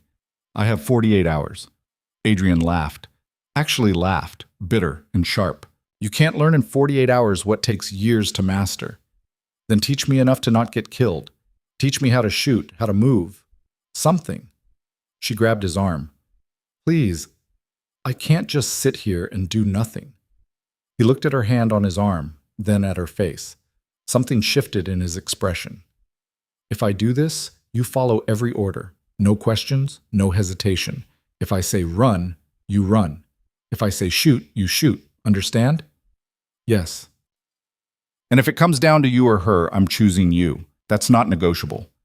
The words hurt, but she understood. Okay. Get some sleep. We start at dawn. But sleep didn't come. Lila lay in bed, staring at the ceiling, thinking about Maya, about her mother, about choices that spiraled into consequences no one could control. At some point, she must have dozed because she woke to darkness and the sound of her door opening. She sat up fast. Adrian stood in the doorway, backlit by hallway light. Get dressed. We're leaving. What? Why? Because I found her. And if we don't move now, she's dead by morning. Lila was out of bed before he finished talking, pulled on the clothes from earlier, shoved her feet into boots. What about training? No time. You'll learn on the job. He handed her a jacket. Stay close, stay quiet. Do exactly what I say. Clear? Clear. They took a different car this time, something dark and nondescript. Adrian drove fast, pushing the speed limit but not breaking it. Lila watched the city blur past. They were heading south, away from the nice neighborhoods, toward industrial sprawl. How did you find her? Track the photo's metadata. Idiots didn't scrub it properly. He took a turn. The building is abandoned, used to be a packaging facility. Now it's empty except for squatters and people who want privacy for things they shouldn't be doing, like holding people hostage. Exactly. They parked 3 blocks away. Adrian opened the trunk, pulled out a bag. Inside were things Lila had only seen in movies: guns, ammunition, what looked like body armor. He handed her a vest. Put this on. I don't know how. He did it for her. Straps pulled tight, weight settling on her shoulders. It was heavier than she expected. Then a gun. Small, black, deadly. Safety's here, point and shoot. Don't aim for center mass, you'll miss. Aim for the biggest part of them you can see. He demonstrated. And don't shoot unless I tell you to. This is for emergencies only. Define emergency. Someone's about to kill you, and I'm not there to stop them. He checked his own gun, tucked it into a holster. Ready? She wasn't. Would never be. But she said, yes. They moved through darkness. The warehouse loomed ahead, broken windows like dead eyes. Adrian moved like a shadow. Lila tried to match his steps, stay quiet. Her heart hammered so loud she was sure everyone could hear it. He stopped at a side entrance, tested the door, locked, pulled out tools, had it open in seconds. Inside was darkness and the smell of decay. Water damage, rust, something organic rotting in corners. Adrian pulled out a small flashlight. The beam cut through black, illuminating concrete and debris. They moved deeper. Lila's breathing was too loud. She tried to control it, failed. Voices ahead, male, laughing about something. Adrian signaled her to stop. He crept forward, disappeared around a corner. Lila waited, counting seconds. 1 minute, 2. A muffled sound. Something hitting floor. Adrian reappeared, gestured her forward. 2 men lay unconscious. Adrian had already zip-tied their hands. How many more? Lila whispered. At least 4. Maybe 6. He kept moving. Stay behind me. They cleared 3 more rooms, found another guard. Adrian took him down before he could raise an alarm. Then they found the room where they were keeping Maya. Through a grimy window, Lila could see her, still tied to the chair. 2 men standing guard. One was smoking, bored, the other scrolled through his phone. Adrian studied the layout. I take left, you stay here. If anyone comes through that door, he pointed to a second entrance. You shoot, don't think, just shoot. Adrian, no time. We do this now or not at all. He moved before she could argue. The door crashed open. Gunfire erupted. Lila pressed against the wall, gun shaking in her hands. Through the window she saw Adrian move. Fast, efficient. The smoker went down. The one with the phone raised his weapon. Adrian was faster, then silence. Ringing silence that hurt her ears. Clear! Adrian called. Lila stumbled into the room. Maya was conscious, eyes wide with terror above the duct tape. Adrian was cutting her free. "Can you walk?" he asked. Maya nodded. He ripped off the tape. She gasped. "Lila? I'm here. We're getting you out." Adrian got Maya to her feet. She could barely stand. He steadied her. "We need to move. Now." They made it to the door before everything went wrong. More men appeared, not 2 or 4, at least 8. They'd been waiting. Adrian shoved Maya toward Lila. "Run. Get her out." "What about you?" "I'll hold them. Go." Gunfire exploded. Lila grabbed Maya, half carrying her toward the exit. Behind them, Adrian's gun answered. Then silence. Lila looked back. Adrian was down. Her world stopped. "Keep moving," he gasped. Blood spread across his shirt. "Don't stop." But men were coming from the exit too, blocking their escape. They were trapped. The first man came through the door. She pulled the trigger. The recoil shocked her, sent her stumbling back. The shot went wide, punched a hole in the wall 3 feet from the man's head, but it made him dive for cover, bought her seconds. More gunfire. Not from her, from Adrian, still shooting from the floor, red spreading across his chest, but his hand steady. 2 more men went down. "Lila!" His voice cut through the chaos. "The window! Top right! Shoot it!" She didn't understand, but she aimed where he said and fired. The glass exploded outward. "Climb," Adrian gasped. "Get Maya through. There's a fire escape." "What about you?" "I'm right behind you."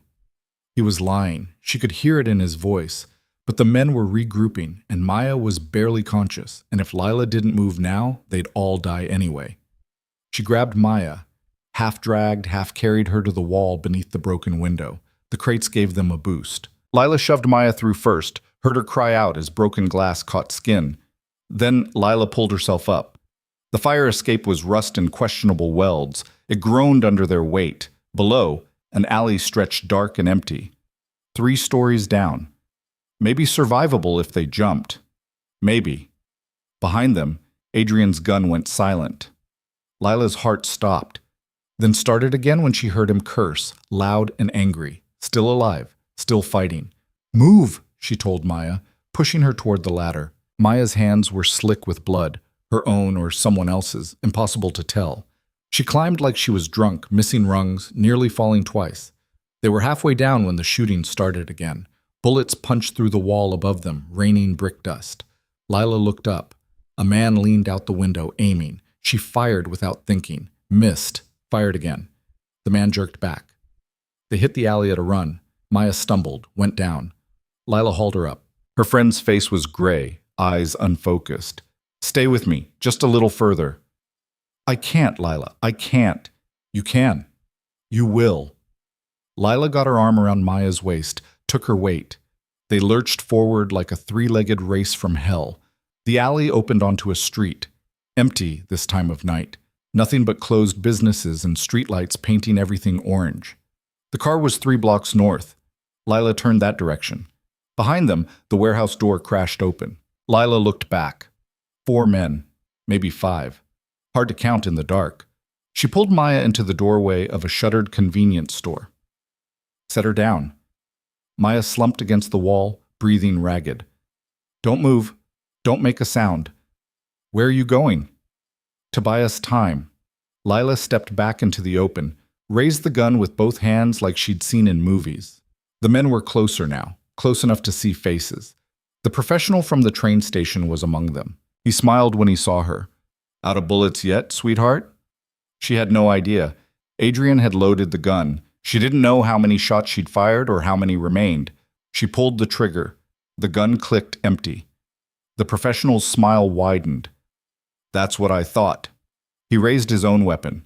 Lila braced for the impact. It didn't come. Instead, a black SUV came screaming around the corner, tires shrieking. It skidded to a stop between Lila and the men. The passenger door flew open. "Get in!" Margaret's voice, sharp with urgency. Lila didn't question it. She grabbed Maya, shoved her into the back seat, threw herself in after. The door was still closing when Margaret hit the gas. Gunfire chased them. The back window spiderwebbed, but held. Margaret took a corner so hard Lila slammed into the door. Maya groaned. "How did you—" Mr. Voss activated the tracker. Knew something was wrong. Margaret's eyes flicked to the rear view. Where is he? Still inside. He was shot. I don't know if he's alive. Margaret said it with certainty. If he was dead, I'd know. She drove like she'd done this before. Fast, efficient, losing their tail within minutes. Lila held Maya, feeling her friend's heart race against her ribs. Too fast. Panicked. Fast. You're okay. We're safe now. They killed him.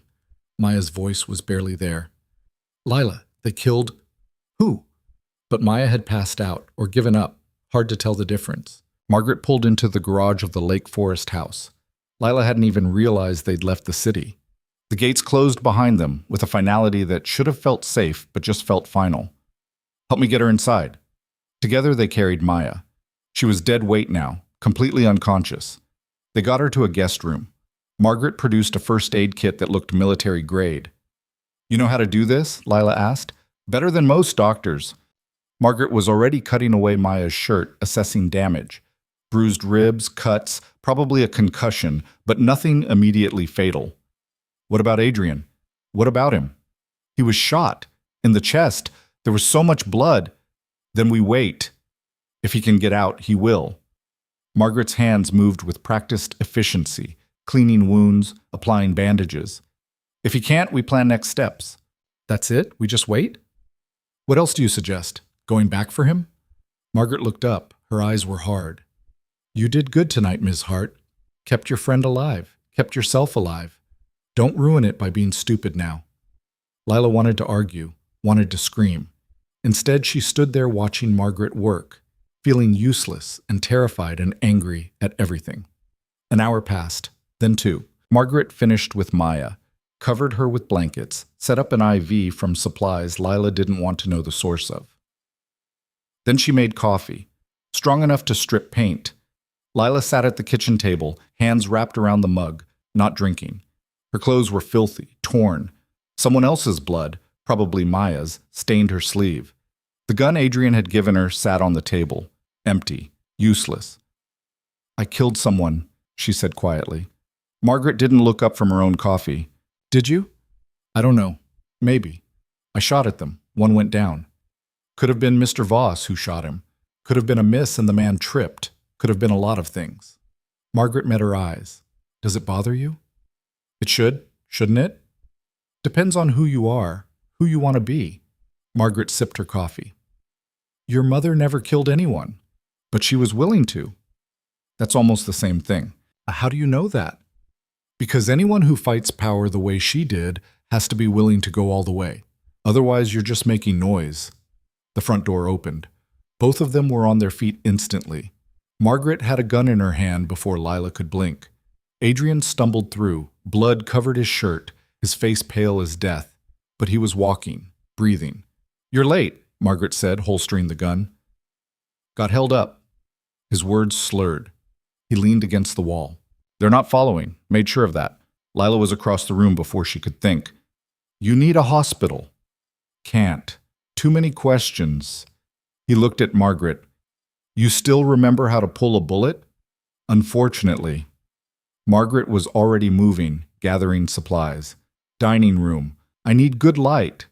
They got Adrian onto the table. He passed out halfway through Margaret, cutting away his shirt. The wound was high on his left shoulder. Through and through, Margaret said. Lucky. If it had been 2 inches right, it would have hit his heart. Lila held his hand while Margaret worked. His fingers were cold.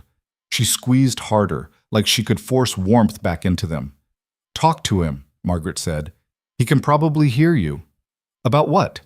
Anything. Just talk. So Lila talked. About nothing. About the warehouse. About Maya.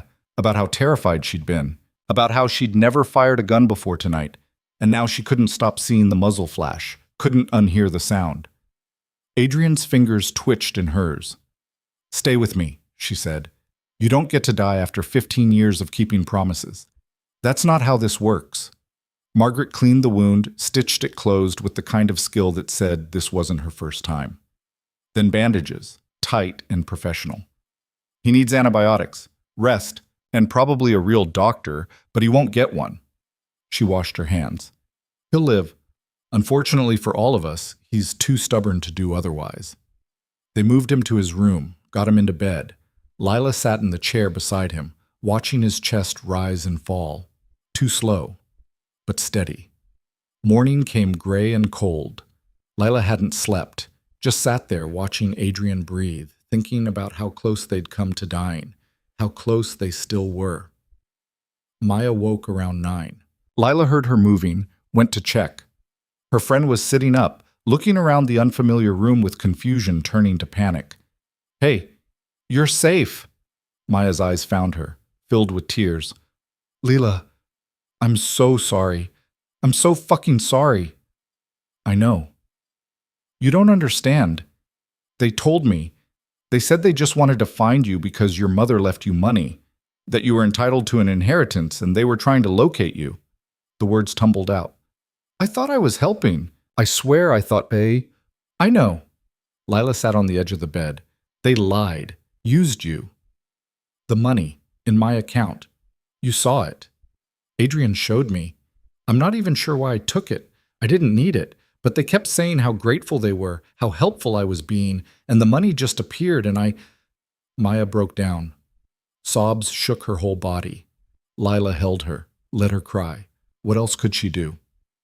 "They grabbed me 3 days ago," Maya said, when she could talk again. "Right outside my apartment. Threw me in a van, kept asking about you. What you'd told me, what you remembered, if you'd found anything. I didn't know what they meant. Kept saying I didn't know anything, so they—" She touched her face. The bruises had deepened overnight, purple and yellow. "They wanted to make sure I was telling the truth." "You don't have to talk about this now." "Yes, I do. You need to know." Maya grabbed Lila's hand. "They said if I didn't cooperate, they'd kill you. Make it look like an accident. And I believed them because I'd seen what they could do. So I told them everything, every conversation we'd ever had, every place you went, everything. There wasn't much to tell. I don't exactly have an exciting life." "Had," Maya said, past tense because I ruined it. "They ruined it. You were just the tool they used. Does that make it better?" "No, but it makes it understandable." Lila stood. "You should rest. You're safe here. For how long?" "I don't know." Lila went back to Adrian's room. He was awake, eyes open, focused on the ceiling. "You should be sleeping," she said. "Can't. Hurts too much." His voice was rough. He didn't look at her. "Maya?" "Alive? Guilty? Traumatized? The usual." "The men?" "Dead, I think. Some of them. Maybe all." Lila sat in the chair. "How many did you kill?" "Not enough. They'll send more." "When?" "Soon. We bought time, not safety." He finally looked at her. "You did good last night." I froze. "Nearly got us killed." "But you didn't. You kept moving. That's what matters." He tried to sit up, gasped, fell back. "The drive. Where is it?" "Safe. Margaret has it." "Good. We need to move on it. Today. You can barely sit up." "Don't need to sit up to make phone calls." He gestured to his phone on the nightstand. "Hand me that." She did. Watched him scroll through contacts with his good hand. "Who are you calling?" "Someone who can help, maybe, if she hasn't sold out like everyone else." He pressed dial. The conversation was brief, mostly Adrian talking, someone on the other end occasionally responding. He hung up, looking marginally less like death. Alexandra Chen, daughter of the detective who investigated Brennan's murder. The one who died in the car accident. That's the one. She's a federal prosecutor now. Has been trying to build cases against corruption in Illinois for years. If anyone will listen, it's her. And if she won't, then we're out of options and out of time. He closed his eyes. She's coming here, tonight. We show her everything, and we pray it's enough. The day passed slowly. Maya stayed in her room, sleeping or crying or both. Adrian drifted in and out of consciousness. Margaret moved through the house like a ghost, cleaning, cooking, preparing for whatever came next. Lila tried to rest, failed. Her mind wouldn't stop. Every time she closed her eyes, she saw the warehouse. The blood.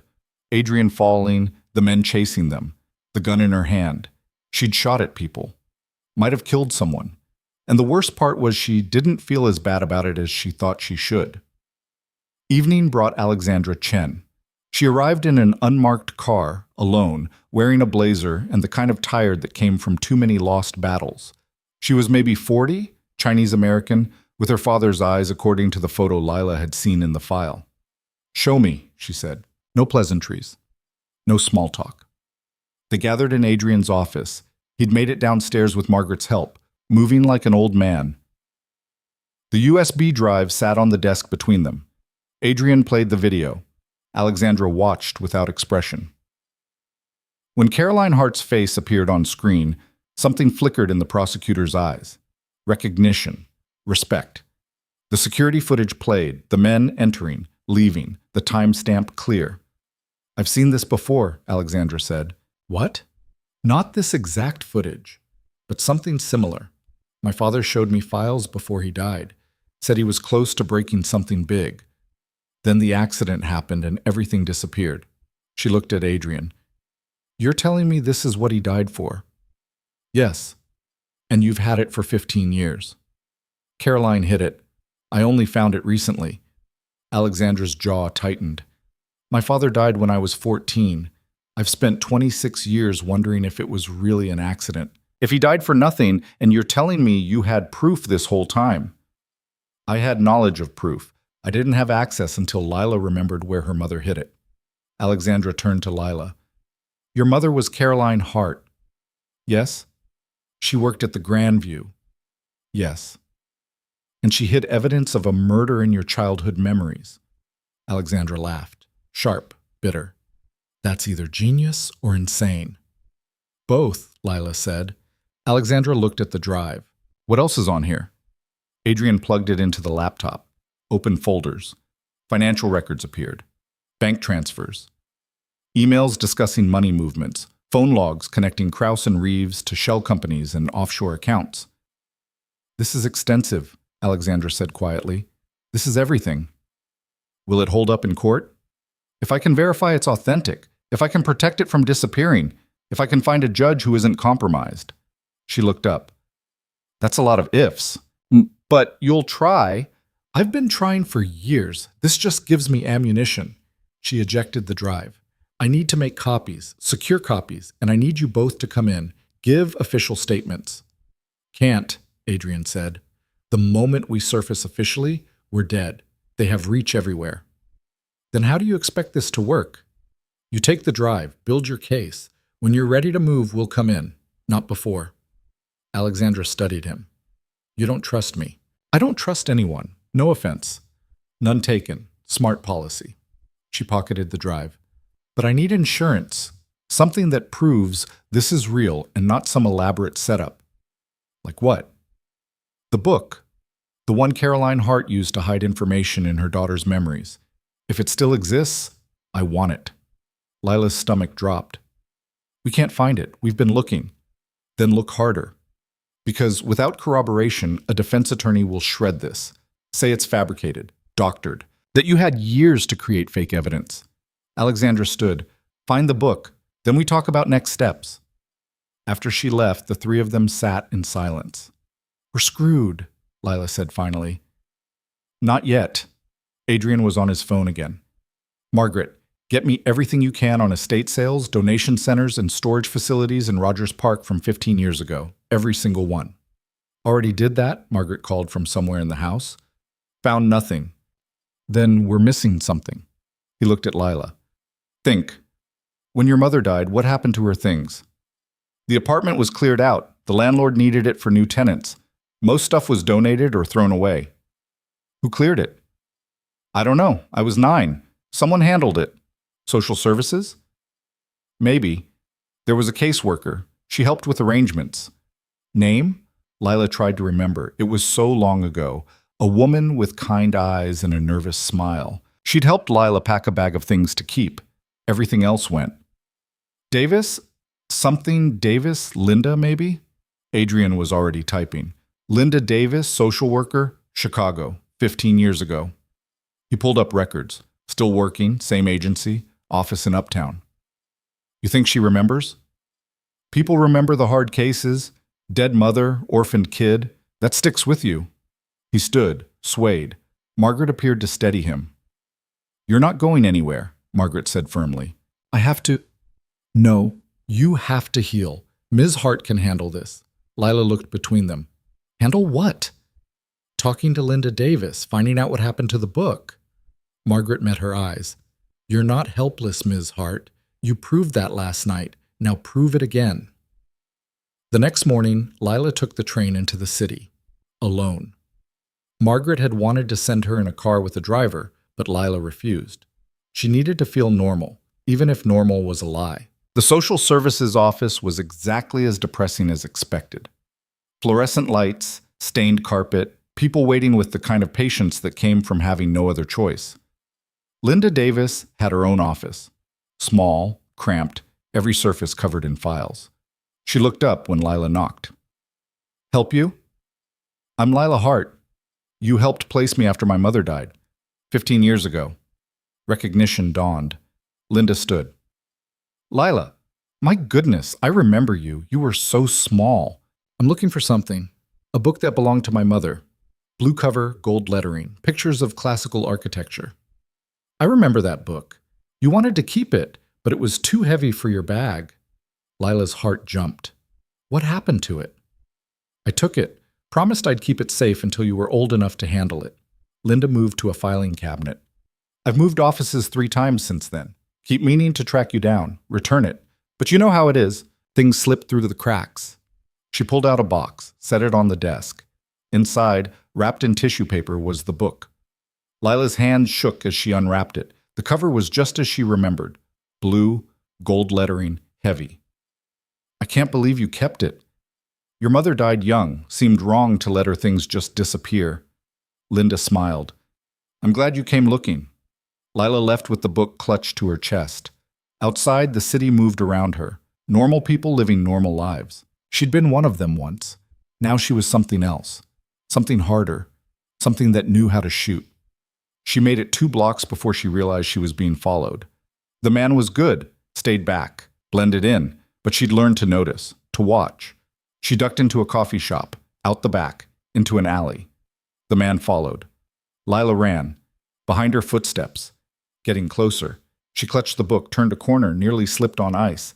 A hand grabbed her arm. She spun, swinging the book like a weapon. It connected with the man's face. He stumbled back. She ran again. Saw a bus pulling away from a stop. Sprinted for it. The driver saw her, waited. She jumped on as the doors closed. Through the window, she saw the man. Watching, not following. She rode the bus in circles, changed lines 3 times, made sure she was alone before heading back to Lake Forest. At the house, Adrian was up, still pale, still hurting, but functional. You found it. She handed him the book. They followed me. 1 man. I lost him. You're sure? I'm sure. Adrian opened the book, started going through pages. Maya appeared in the doorway, moving slowly. What's that? Evidence, Lila said. Maybe.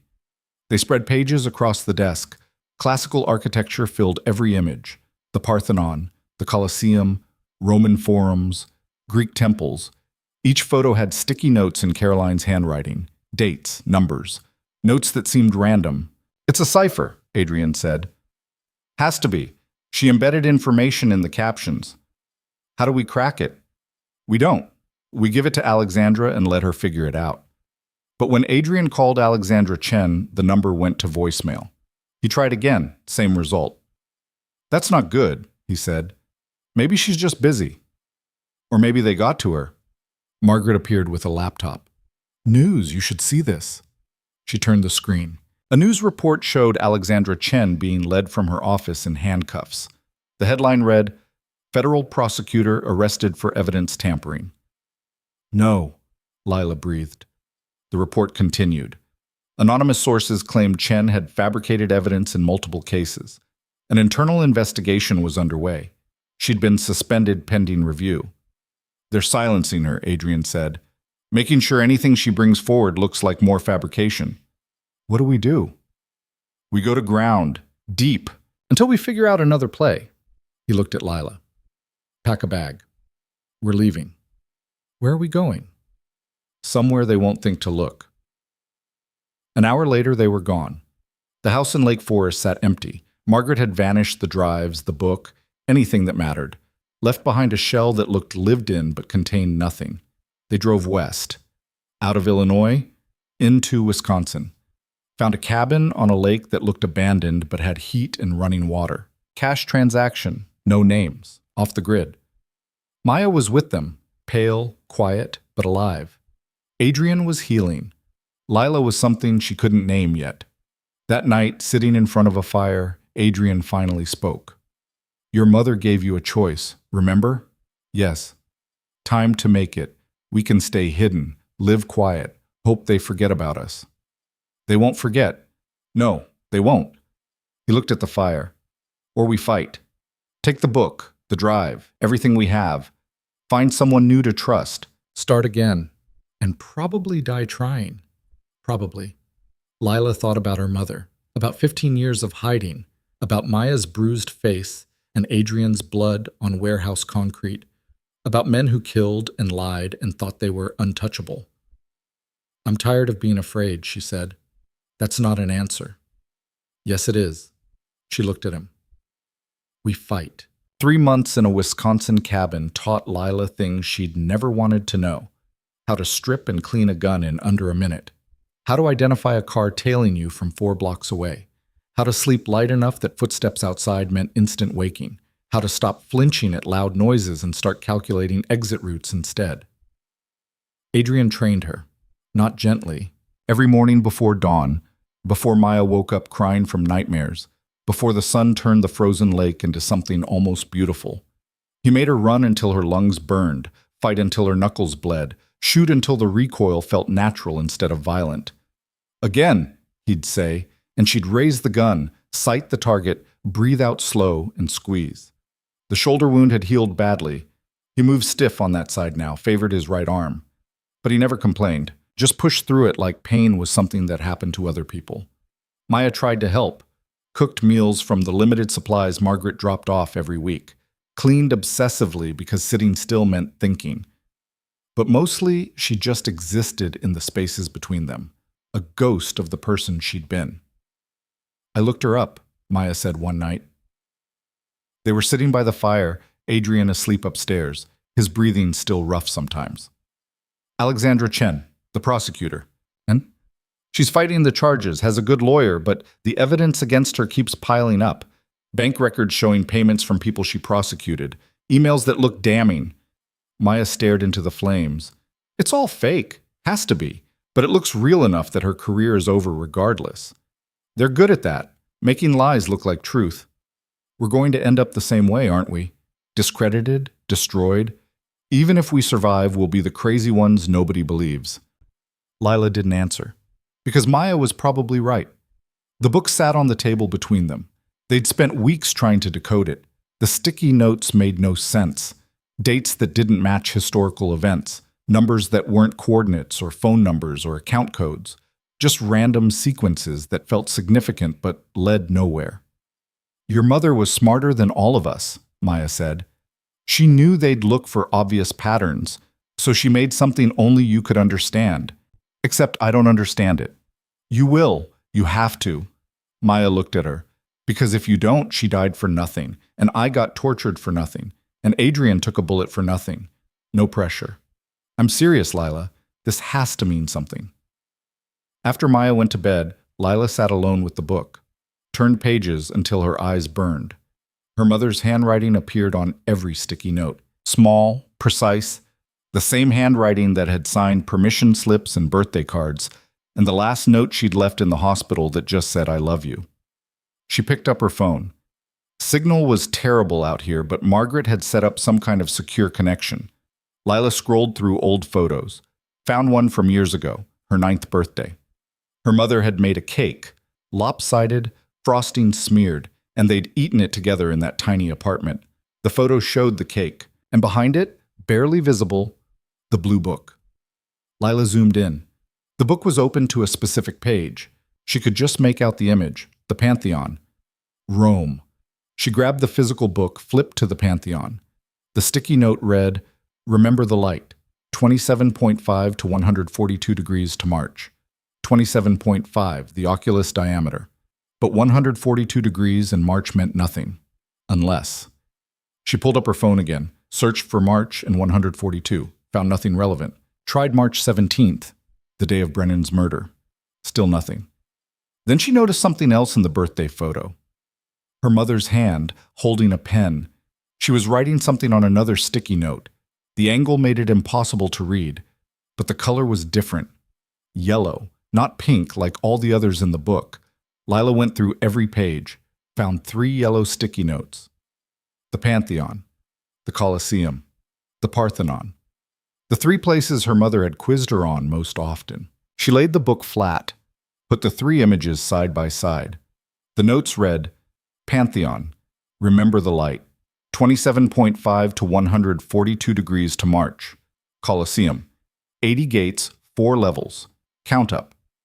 17, Parthenon, perfect proportion, 1 to 2 to 3 ratio, gold.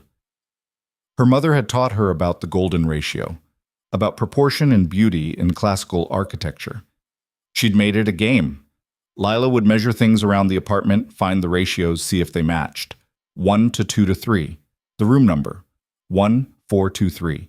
Split different, not 14, 23.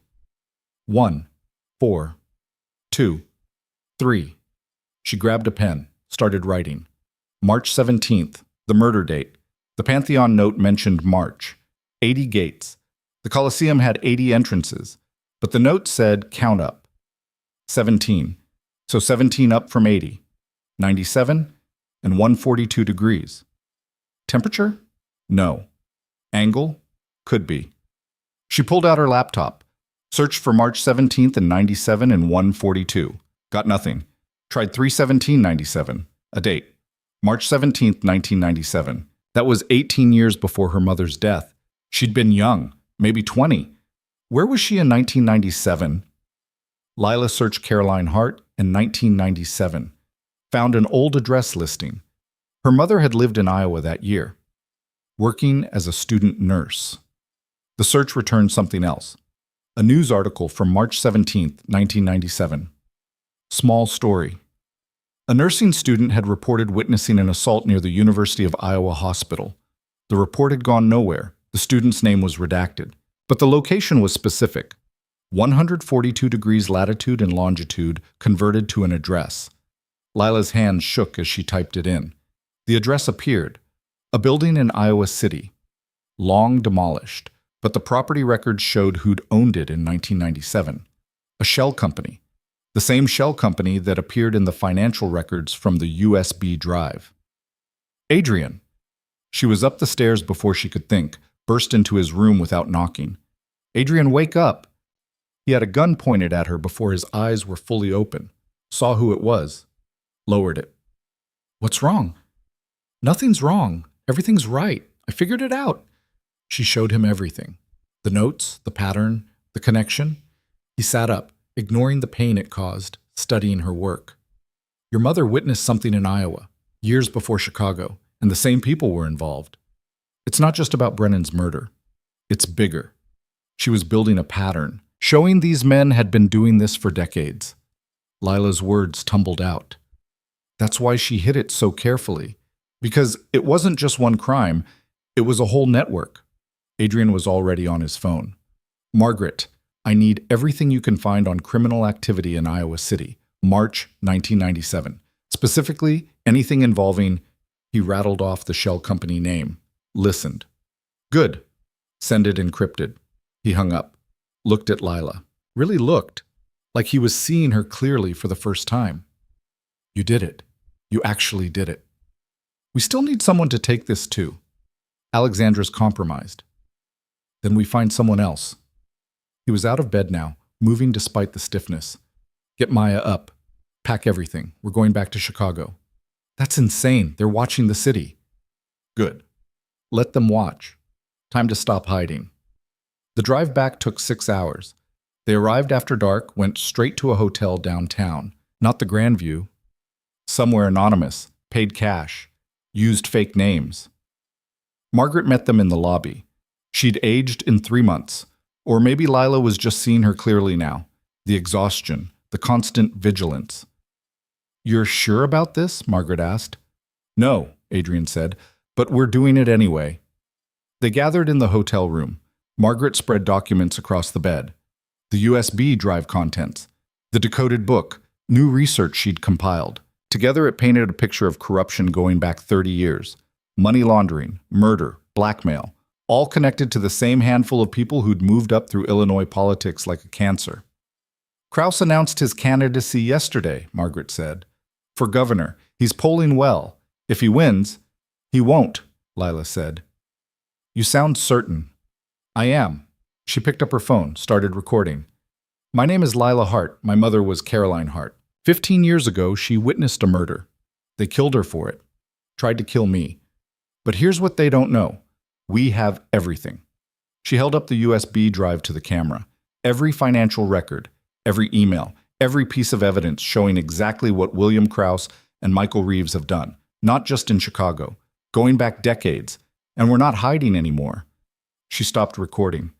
Post it everywhere, every social media platform, every news outlet. Send it to journalists, bloggers, anyone with an audience. They'll come for us, Maya said quietly. They're already coming. Might as well make noise while we can. Lila looked at Adrian. Unless you have a better idea. I have a worse idea. He pulled out his phone, made a call. This is Adrian Voss. I need to speak to Deputy Mayor Krauss. Tell him I have Caroline Hart's daughter. Tell him we're ready to deal. The meet was set for midnight, Navy Pier. Public enough to be safe, empty enough to be dangerous. Adrian wanted Lila to stay at the hotel. She refused. They argued about it for an hour before he gave up. You wear a vest. You stay behind me. And if I say run, I run. I know the drill. Maya wanted to come too. Adrian shut that down immediately. She wasn't trained, would be a liability. Margaret would stay with her at the hotel, keep her safe.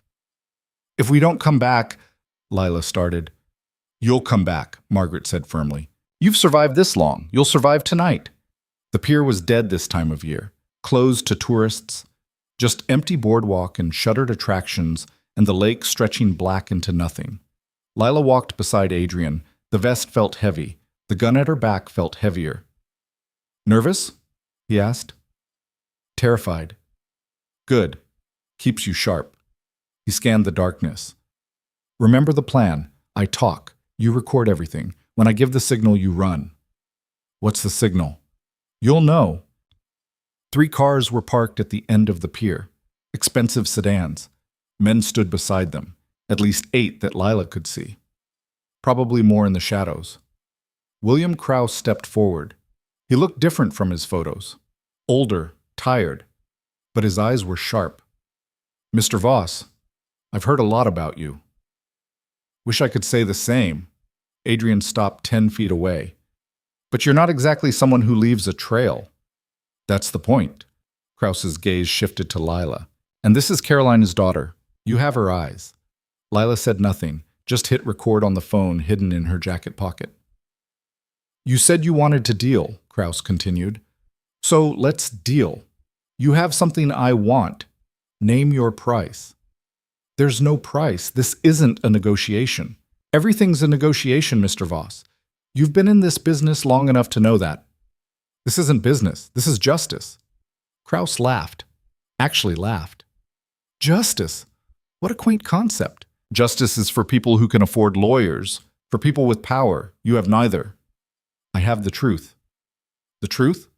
Krauss gestured at the darkness around them. The truth is whatever I say it is. I've been shaping the truth for 30 years. You think some USB drive in a dead woman's diary will change that?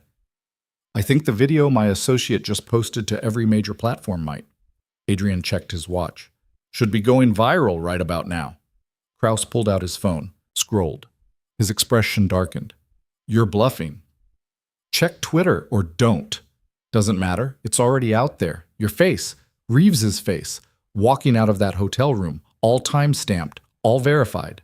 Adrian smiled. You're done. You stupid... Krauss gestured. His men moved forward. Adrian's hand went to his gun. I wouldn't. You're outnumbered, outgunned. You really think you're walking away from this? No, but neither are you. Adrian's voice was calm. Because I sent copies to the FBI, to the Attorney General, to every news organization in the country. You can kill us, but you can't kill the truth anymore. It's already free. For a long moment, nobody moved. Lila's heart hammered. Her hand inched toward her gun. Then sirens cut through the night. Kraus spun. Red and blue lights appeared at the entrance to the pier. Cars. Multiple cars. You set me up.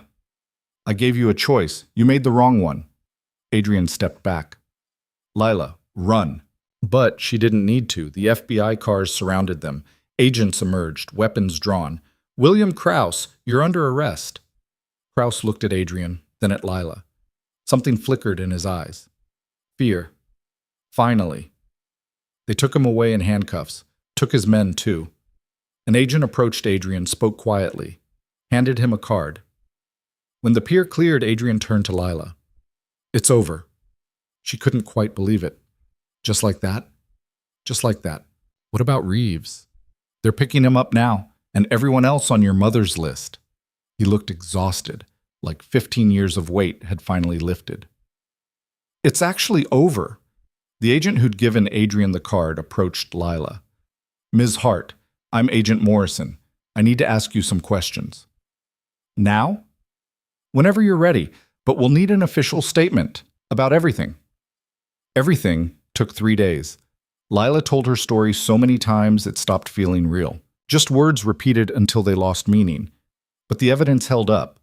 The USB drive was authenticated. The financial records verified. The video went viral exactly as Adrian had planned. Millions of views, millions of people seeing what her mother had witnessed all those years ago. William Kraus resigned. Michael Reeves was removed from the bench. Federal charges piled up. Conspiracy, murder, money laundering, corruption charges that would put them away for life. And slowly, carefully, other things started unraveling. The shell companies, the network of people they'd protected. 15 years of buried crimes coming to light. Alexandra Chen was exonerated. The evidence against her disappeared as quickly as it had appeared. She held a press conference, standing beside Lila, and said Caroline Hart was a hero. Maya testified, gave them everything about how she'd been manipulated, used, threatened. The prosecutor promised her immunity for cooperation, promised safety. A month after Navy Pier, Lila stood in the office of the U.S. Attorney. They were returning the USB drive, the book, everything, physical evidence for the trials. Your mother would be proud, the U.S. Attorney said. What she built, what you finished, it's going to change everything. Will it? People in power are scared right now. That's something. Maybe. Lila took the copies they offered. Legal, certified, everything documented. Outside, Adrian was waiting. He'd given his own testimony, admitted to things Lila suspected but had never asked about. They'd given him immunity, too, for cooperation, for services rendered. What now, she asked. Now you get to choose. For real this time. No one hunting you, no one watching. He looked at her. You can go back to being a librarian. Live the quiet life you wanted. Can I? I don't know. Can you? She thought about it. About her apartment in Rogers Park, the library stacks, the invisible life she'd lived. It felt like something from a different lifetime, something that belonged to a different person. What about you? She asked. What will you do? Same thing I've always done. Keep promises. Help people who need it. He paused. There's always someone who needs it. That sounds lonely. It is. They walked in silence for a while. Chicago moved around them. Spring was coming, the cold finally breaking. People filled the streets, living their ordinary lives. I could help, Lila said, with the promise-keeping, if you wanted. Adrian stopped walking. You want to work with me? I want to do something that matters, and I'm good at this now. You made sure of that. You'd be in danger, constantly. I've been in danger my whole life, just didn't know it. She met his eyes. At least this way I'm choosing it. He studied her, then nodded. There's an opening. My last associate quit after the warehouse, said it was too intense. Smart person. Very smart, which is why I'm questioning your judgment. I've always had terrible judgment. Ask Maya.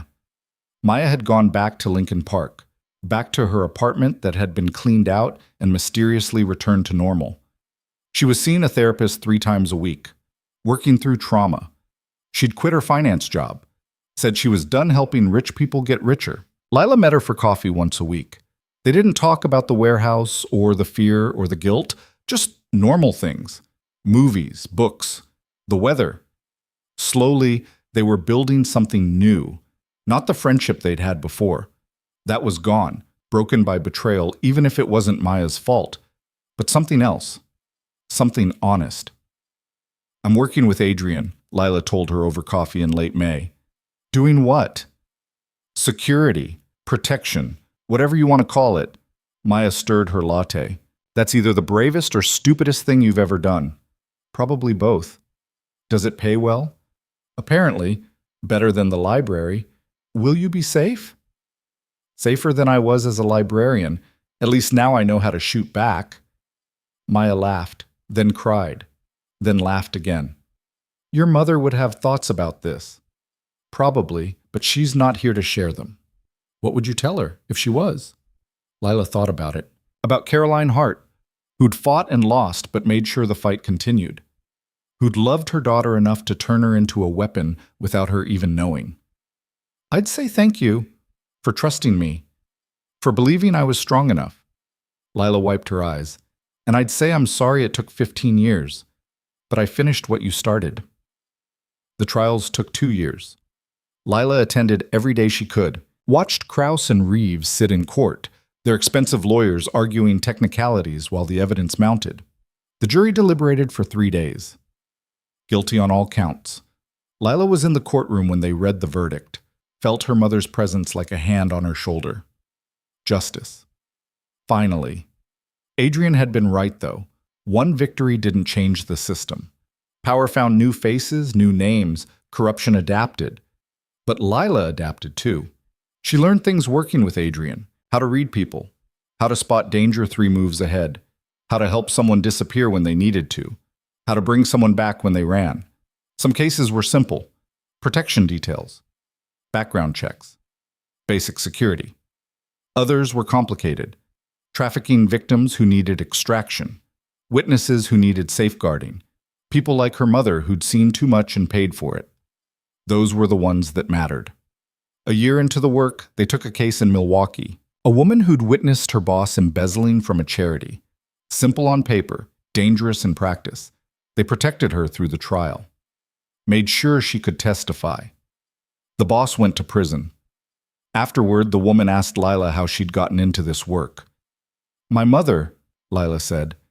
"She taught me that some things are worth fighting for, even when you're scared, especially when you're scared." Was she brave? Terrified, but she did it anyway. That's what brave means. 3 years after Navy Pier, Lila stood in a cemetery in Rogers Park. Her mother's grave was simple, just a marker with her name and dates. Nothing about what she'd done, nothing about the fight she'd started. Lila brought flowers, set them down. "I'm okay," she said to the stone. "In case you were wondering, it got bad for a while. Really bad. But I made it through." The wind rustled through trees. Somewhere a bird sang. "Adrian's good, stubborn, kind of a pain, but good. You chose well." She knelt down, traced her mother's name. "And Maya's healing, slowly. I think she'll be okay too." A car pulled up. Adrian, right on time. He'd offered to wait in the car, give her privacy, but she'd asked him to come. He stood beside her, quiet. "Caroline," he said to the grave, "I kept my promise. She's safe. She's strong. She's exactly who you hoped she'd be." They stood there for a while, then walked back to the car together. "You hungry?" Adrian asked. "Starving. Margaret made lasagna, said she'd keep it warm." Margaret had left the house in Lake Forest, moved to a smaller place in the city, but she still cooked for them, still appeared with coffee and advice when needed. The house they'd bought was in Ravenswood, smaller than Lake Forest but big enough for an office, a training room, living space for both of them. Separate bedrooms but shared purpose. People asked sometimes if they were together. Lila always said it was complicated, because it was. Adrian had kept his promise to a dying woman for 15 years. had watched over Lila from a distance, then up close, had taught her to survive, to fight. That created a bond that was more than professional, but different than romantic. Family, maybe. Or something that didn't have a name yet. Whatever it was, it worked. They built something good together. A security firm that actually protected people instead of just enriching themselves. They took cases others wouldn't touch. Paid well when clients could afford it. Did it for free when they couldn't. Word spread. People who needed help found them. 5 years after her mother's death was finally avenged, Lila sat in their office going through new case files. A woman in Springfield who'd witnessed police corruption. A man in Rockford whose daughter had disappeared.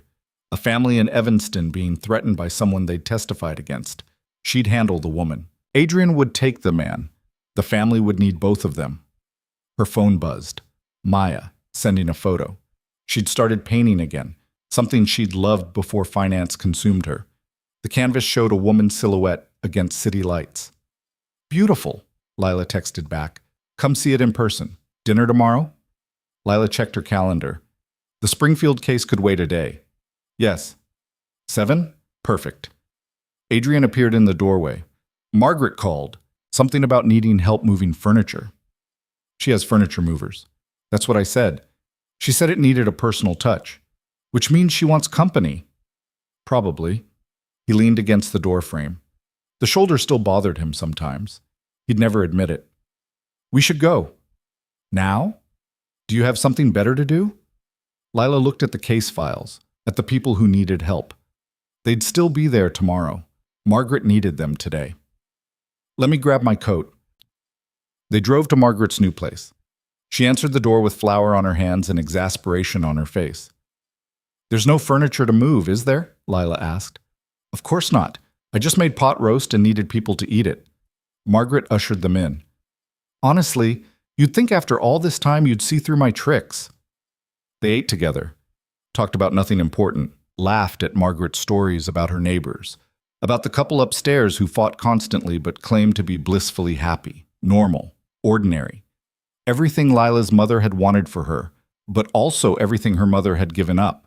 Because sometimes normal wasn't enough. Sometimes you had to fight. After dinner, Lila stood on Margaret's balcony. The city spread out below. Millions of lives being lived, most of them ordinary, some hiding extraordinary pain. Adrian joined her. You okay? Yeah, just thinking. About? My mother. About how she'd probably hate that I do this work, that I put myself in danger. Or she'd understand that you're finishing what she started. Maybe. Or maybe she'd just want me to be happy. Are you? Happy? Lila thought about it, about the fear that still woke her sometimes, about the scars, physical and otherwise, that would never fully heal, about the weight of knowing what evil looked like up close, but also about the people they'd helped, the lives they'd saved, the small victories against overwhelming darkness. Yeah, she said, I think I am. 10 years after that night on Navy Pier, Lila stood in a courtroom again. Different case, different criminals, same fight. The victim she was protecting sat on the witness stand, young, terrified, but holding steady. Lila had trained her, taught her to breathe through panic, to speak truth even when it felt impossible. The testimony was devastating, detailed, unshakable. The defense attorney tried to break her, failed. Another guilty verdict, another small victory. Outside the courthouse, the victim's mother grabbed Lila's hands. Thank you. Thank you for keeping her safe, for making her strong. She was already strong. I just helped her see it. The woman hugged her. Lila let her. Even though hugs still felt awkward sometimes, Adrian was waiting by the car. Over the years, the gray had spread through his hair. Lines had deepened around his eyes. But he still moved like someone ready for anything. Good work in there. She did all the work. I just stood nearby looking intimidating. You're terrible at looking intimidating. Excuse me, I'm very intimidating. You're 5'3" and you apologize to furniture when you bump into it. That's called being polite. They drove back to the office. Maya was waiting. She'd joined them 2 years ago. Not for field work. She was clear about that. But for research, analysis, support. The things she was actually good at. The Evanston family called, Maya said. The threat stopped. They wanted to say thank you. That's good news. Also, you have 3 new case inquiries. 2 look legitimate. 1 is definitely a scam. How can you tell? The scammer's email had 17 exclamation points and used Comic Sans. Lila laughed. Delete it. Already did. This was her life now. Not the quiet invisibility she'd once wanted, but something bigger, harder, more real. Her mother had hidden truth in her daughter's memories, hoping it would save her. Instead, it had transformed her, made her into someone who could save others. Maybe that's what Caroline Hart had wanted all along. Not safety, but purpose. Lila would never know for sure, but she liked to think her mother would approve. That night, alone in her apartment, she'd kept her own place even though she spent most of her time at the office or with Adrian. Lila pulled out the old photo, her 9th birthday, her mother smiling behind a lopsided cake. I miss you, she said to the photo. Every day. But I'm okay. Better than okay. I'm doing something that matters. She set the photo back on the shelf. Beside it was the blue book. She'd kept it after the trials ended.